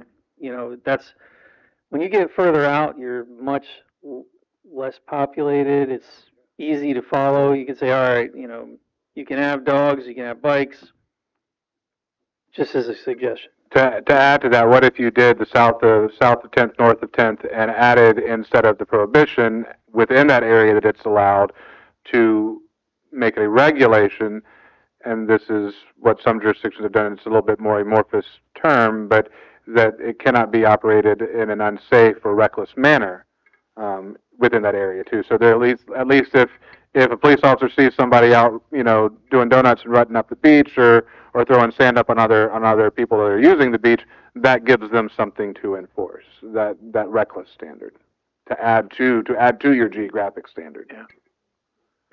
I like that. I think those are good ideas, Eric, and I think one thing that you can't overemphasize, and that's as you get away from the core and you get outside of 10th, it's not like the beach traffic slows down. It's not tapered at all. It drops way down on both sides. So it would make sense to have a different set of rules, if you would. You're also out of guarded areas, and you're not interfering with lifeguards and their ATV and their job, and et cetera, et cetera. And I like the consistency of keeping it consistent with our dog rules. Then people don't have to stop and think, oh, it's a bike. Is it different? It's north and south 10th. Love it. Other thoughts? Good? Do we have a motion on this one yet? You do, and I would ask the motion maker in the second if they amend to include these additional changes that we've just discussed. I think, Scott, you made the motion. Tells me. So, yeah. And the second, Yes, also. Yeah. So, as amended then. Okay. No further discussion. Penny, if you can call the roll. Commissioner Sherman? Yes. Commissioner Cunningham? Yes. Commissioner Santori? Yes to motion? Commissioner Spradley? Yes, the motion. Chair Cooley? Yes, the motion passes unanimous. Staff reports. City Attorney. Just one, on the Cortez lien foreclosure, the 18th, March 18th is the last day for them to file a responsive pleading, so assuming no responsive pleading has been filed in the court yet, so assuming no responsive pleading is filed, we'll be able to move for clerk's default, then to judicial default, which sets us on the course at least towards getting a foreclosure sale date set. So by the time we're at our next meeting, we will know whether or not any answer has been filed, and at this point I do not expect one. But that publication has been run, and the clock is just ticking down to the 18th now. City Manager. First, I'd like to say for nearly 3 years, I've shared a table with Mr. Smith, and I'd just like to say that he is, I think, a true asset to the city, and I think he's under-recognized for all the stuff that he does for us. So, thanks for sharing the table. Three other things. Penny, I think Penny has a sheet for you to sign. She already got it. That's the Congressman Fine is put in for $3 million of 2 different projects, so $6 million of earmarks. I have to get those, and I have received sufficient letters of support, including one personally from the mayor, so thank you very much. So those are due up to our Washington lobbyist tomorrow, so I will get those up to her tomorrow. I'm about to pass out a packet for you. It includes 2 different things. First and foremost, it includes your homework for the goal-setting session scheduled for April 1st at the Wickline Center. There is a draft agenda in here, and the draft agenda does say that it's here at the chambers. Please know that's why it's a draft. We have to make corrections to it. It is at the Wickline Center, Wednesday, April 1st, from 8 to 5 a.m. Or 8 p.m. No, it's not going to be that long. 8 a.m. to 5 p.m. And we will have a continental breakfast, and then we will also serve lunch as well. And there are names. It's if you want to pass it on, Mr. Smith. The other document in there is based upon the last meeting, the request. Commissioner Sherman presented a series of questions to be answered. So at the very back of that packet, it has nothing to do with the goal-setting workshop, but they are my responses as posed by Commissioner Sherman at the last City Commission meeting. So you have those there. And then the last thing is please consider buying a ticket for the community dinner workshop. Oh, yes. You had previously talked about having a stormwater workshop before the goal-setting session. So obviously, we're time crunched between here and there. Stormwater and funding, we talked about this at the Finance Committee earlier this week. Stormwater will play a large part in our goal-setting session. So if you prefer, we wait and see how that discussion goes, but then we can typically we schedule the workshops on the first meeting of each month. So depending on how the workshop goes on April 1st, we could theoretically do a workshop on the first meeting in April, which is roughly a week after that. And if it needs to be on stormwater, we can plan that to be on stormwater. So it just needs some more direction on that. And then, again, direction on our favorite sunshade structures on the pier. The engineers are waiting for a decision on that. So please forward your thoughts to me on the shade structures on the pier. That's all I have pending. Any questions? Any questions for City Manager? Chief Blanchett. Thank you. Thank you very much. First, I want to echo what the city manager said. Thank you, Drew, for all you do for us. We appreciate you. You don't get thanked enough. You've been there for me many times, and I do appreciate it. I just want to give you a couple updates on things happening in the city. First of all, I'd like to talk to you about Bike Week. Bike Week was a 10-day period between February 27th and March 8th. We had a very successful Bike Week. We had one minor crash, and that was a guy that fell over. Not too bad there. During the middle of Bike Week, we did have a business burglary, which I'm proud to say that it was solved in less than 24 hours, and the subject went to jail.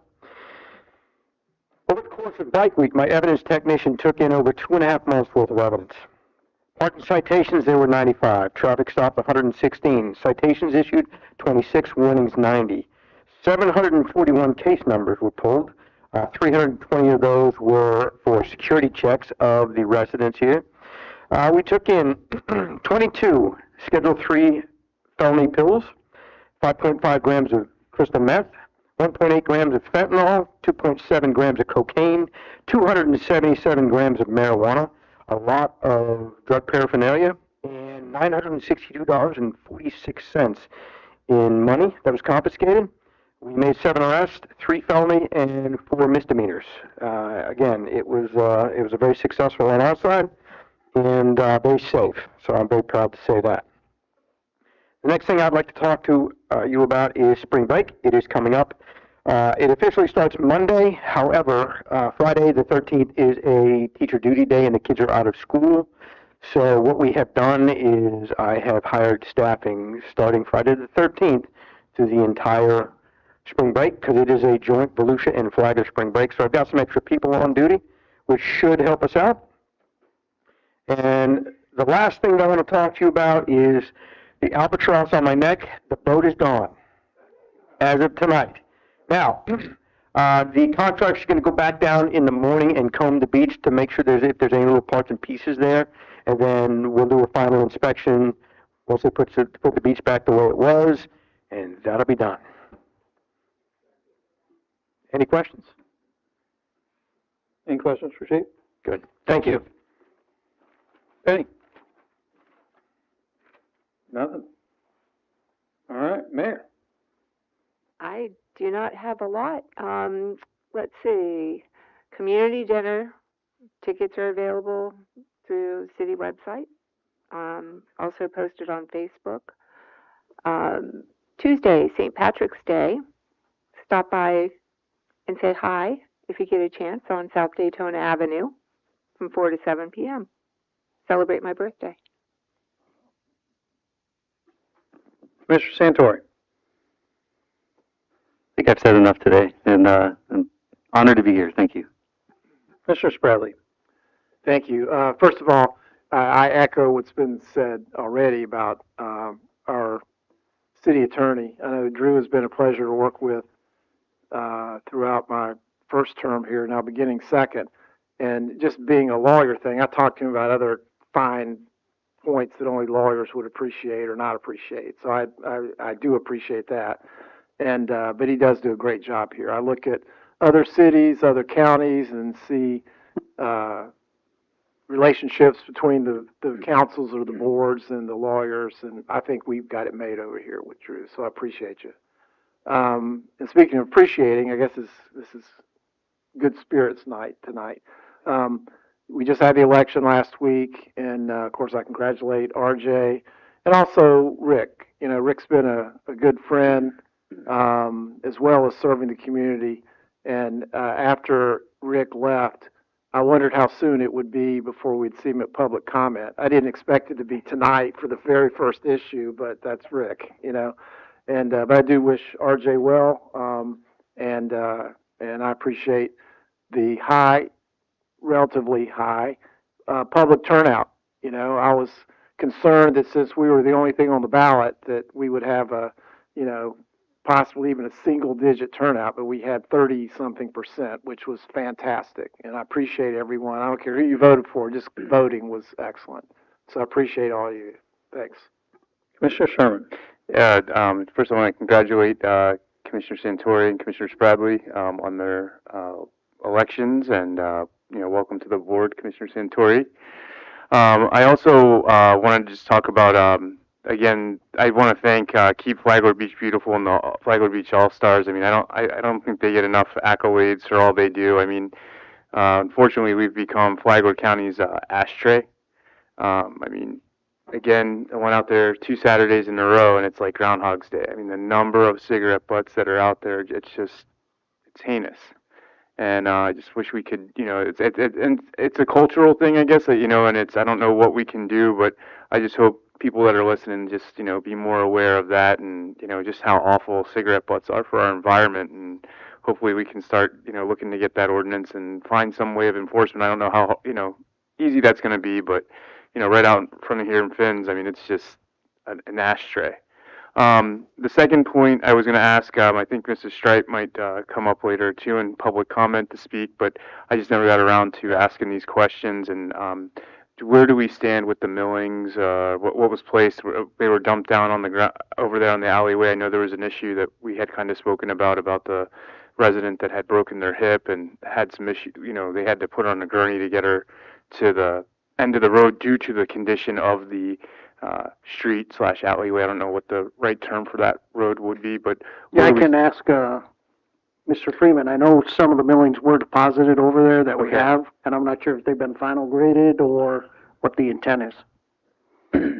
So we did get some of the millings down at Oak Place, and we still have a little bit more work to do out there. Okay, so they will be flattened and probably be in a little bit better condition than the current state of... Yes. What yeah, they haven't been graded all the way yet. Okay. All right. That's all I have. Thank you. Well, let me just piggyback on it. So, Mr. Freeman, when you say there's more work to be done, I guess, what is it and when would that be done? Because I'm not as familiar with it.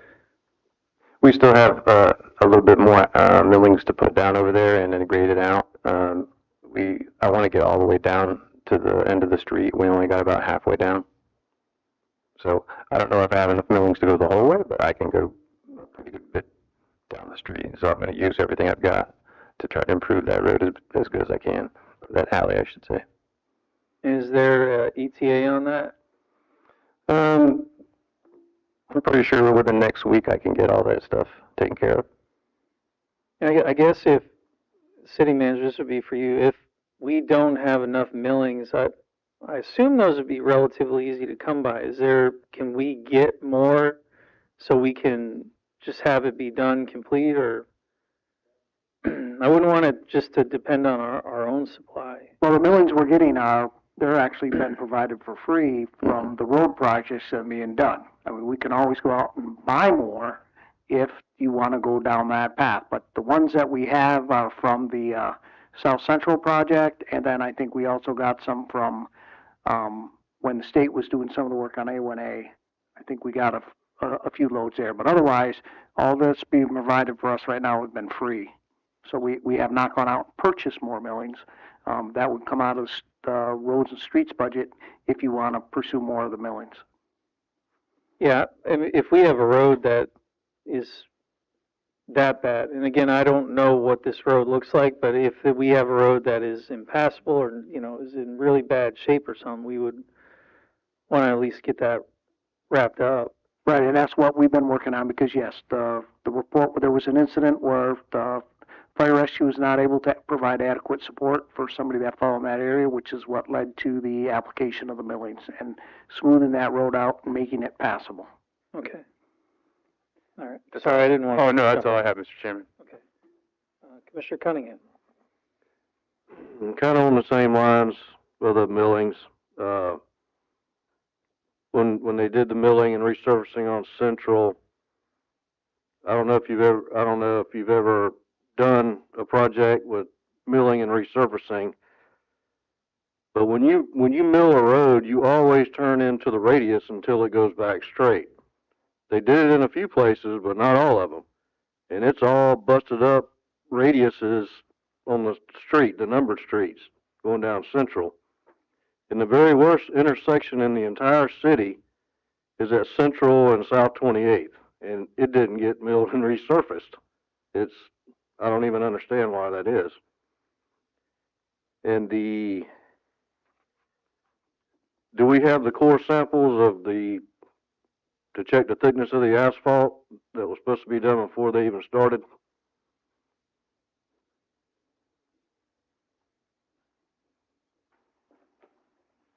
So we didn't take core samples to see the depth of the original asphalt. When they milled about an inch off the original surface. That was in the scope. The contractor and the city employee is supposed to check the thickness of the asphalt before they start. Right. So when we went over there and when they milled it, we went on site. We looked to see exactly what was still available, and we were able to see from the edges the rough thickness of it, and we had about an inch left over. So there was quite a bit of asphalt that was already placed on that surface. There's obviously more than one layer of asphalt that was done over the past few years. And there was probably a half a dozen places, because I went out there right after they milled it, several places where there were wet spots in the road, where the water main is probably leaking. And if you know about roads, you know what happens if road base stays saturated all the time. You got road failure, and it'll happen again. But what about the radiuses? Why didn't they do all the radiuses into the numbered roads? So some of the radiuses that were there, when the roads were originally paved, the radiuses were kind of an afterthought. And so they, at some time in the past, they were mostly just patched. They weren't really paved or with a complete radius when they were done years ago. So really, they couldn't get into there and actually mill and resurface those areas because they were just in too poor of a shape. But when we do the side streets, that would be the time to actually go back in and do those radiuses. All milling and resurfaced roads do the radius. You got to do the radius. If you're in the business, it's the way you do it. And what did you do to Oak Place where you took the millings? How did you prep the road before you put the millings down? I know they went out there and they graded it first, and then they put millings on top of it after they graded it. They didn't go to the edge of the asphalt and cut it down a few inches so it could meet even with the asphalt?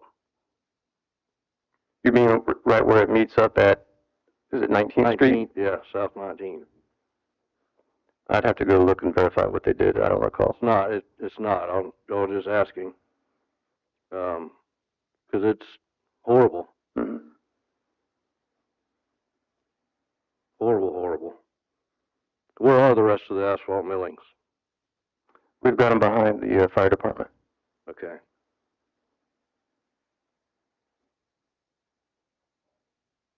That's it. Okay, thank you. The only thing I got is, welcome, Commissioner Santori. And, welcome, Commissioner Spradley.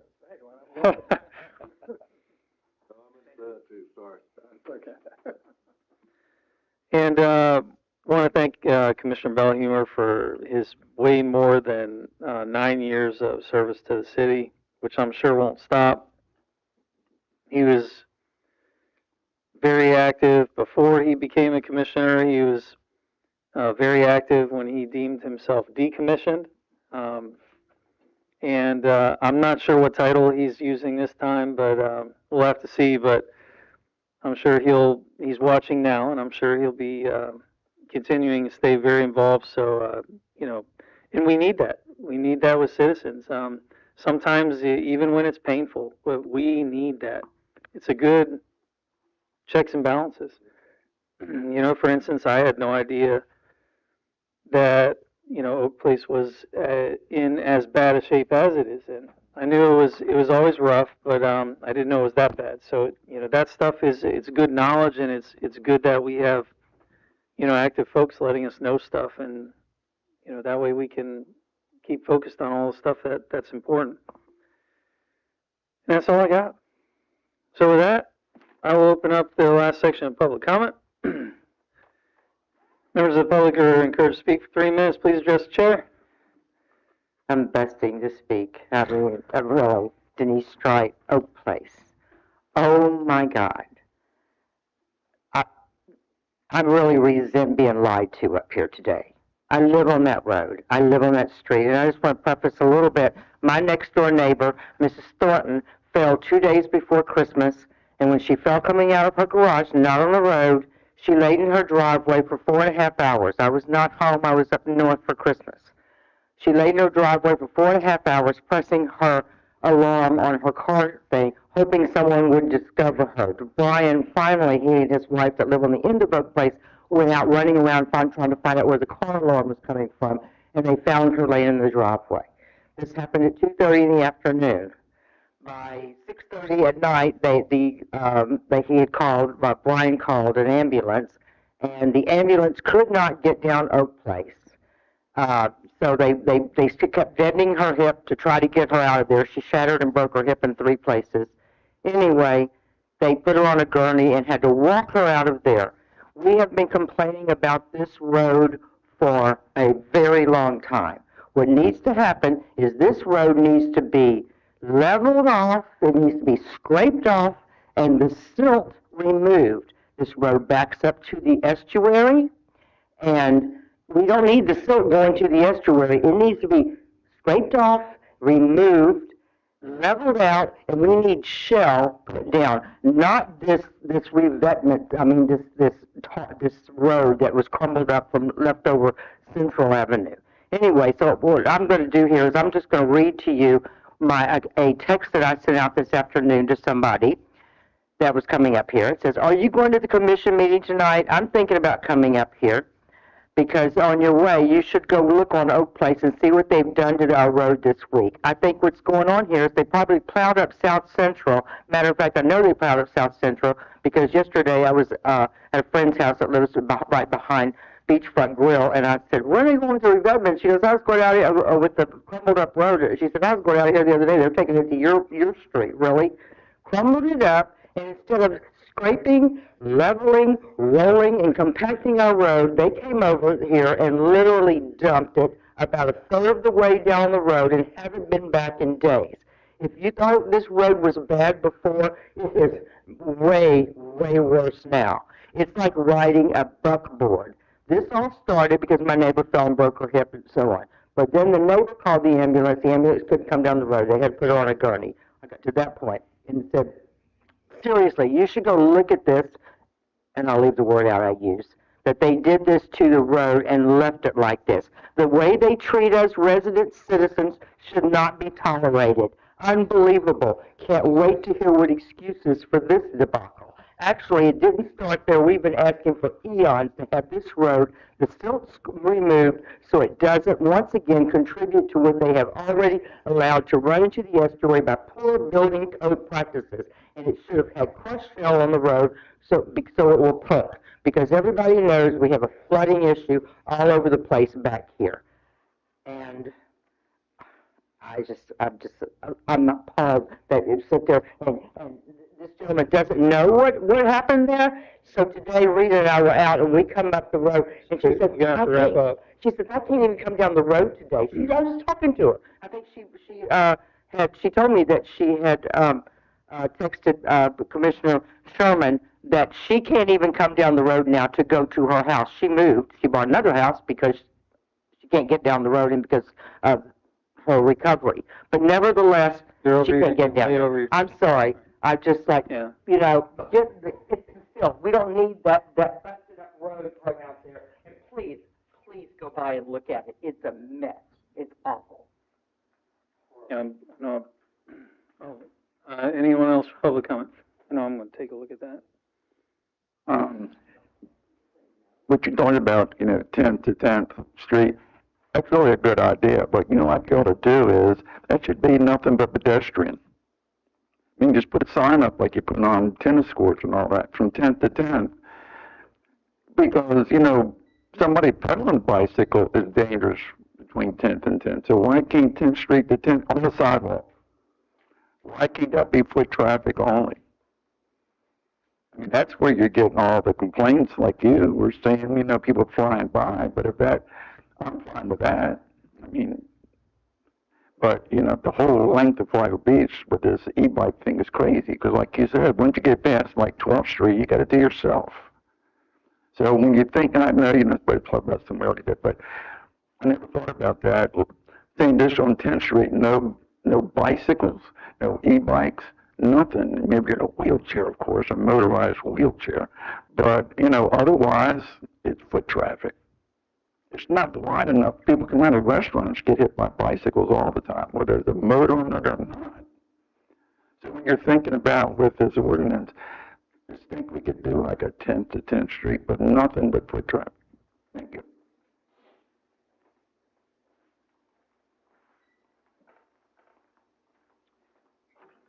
Paul McKick at 351 Palm Circle. As your local transportation nerd and mobility advocate, I had two things I wanted to discuss. So first off, I went to the mobility plan stakeholder meeting the other night. That was awesome. I'm really excited about how that's progressing, and from a professional standpoint, I think it's looking really, really good. So I unfortunately won't be at the next commission meeting. I'll be out of town, but I understand it's coming before you then, so I'd really appreciate your support when it comes to the mobility plan. I think it's a great tool for our community. A piece of good news and some surprising things. So just for funs and giggles, I submitted a customer service request to FDOT. They have that on their website. If you see like something on the road, like something's busted, you can go on there and submit a request. And I said, hey, Moody Lane sucks. Can we get this resurfaced because it's FDOT responsibility? And surprise, someone wrote back to me. And at first they were trying to blow me off. They said, well, it'll get resurfaced next time we do State Road 100.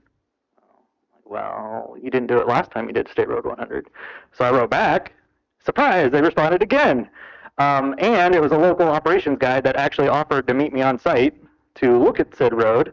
And when I met him on site and looked at said road, he's like, man, this needs to be fixed.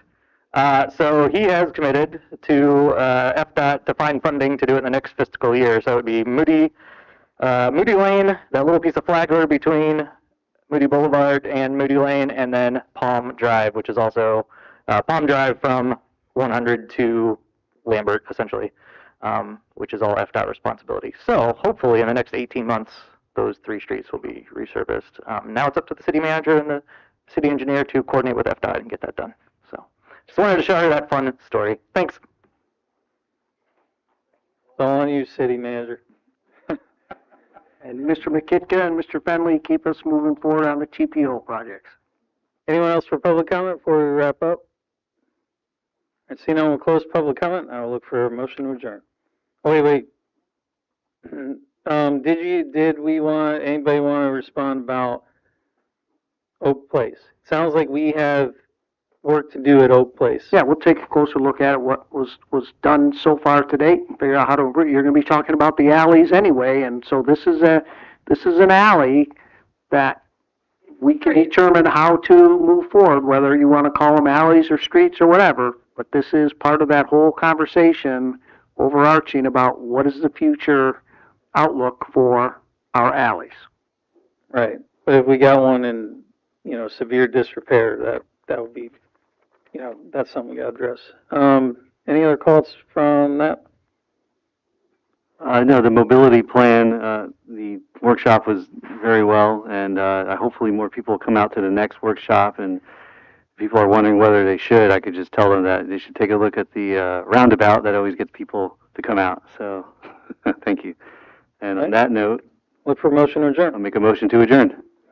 We are adjourned.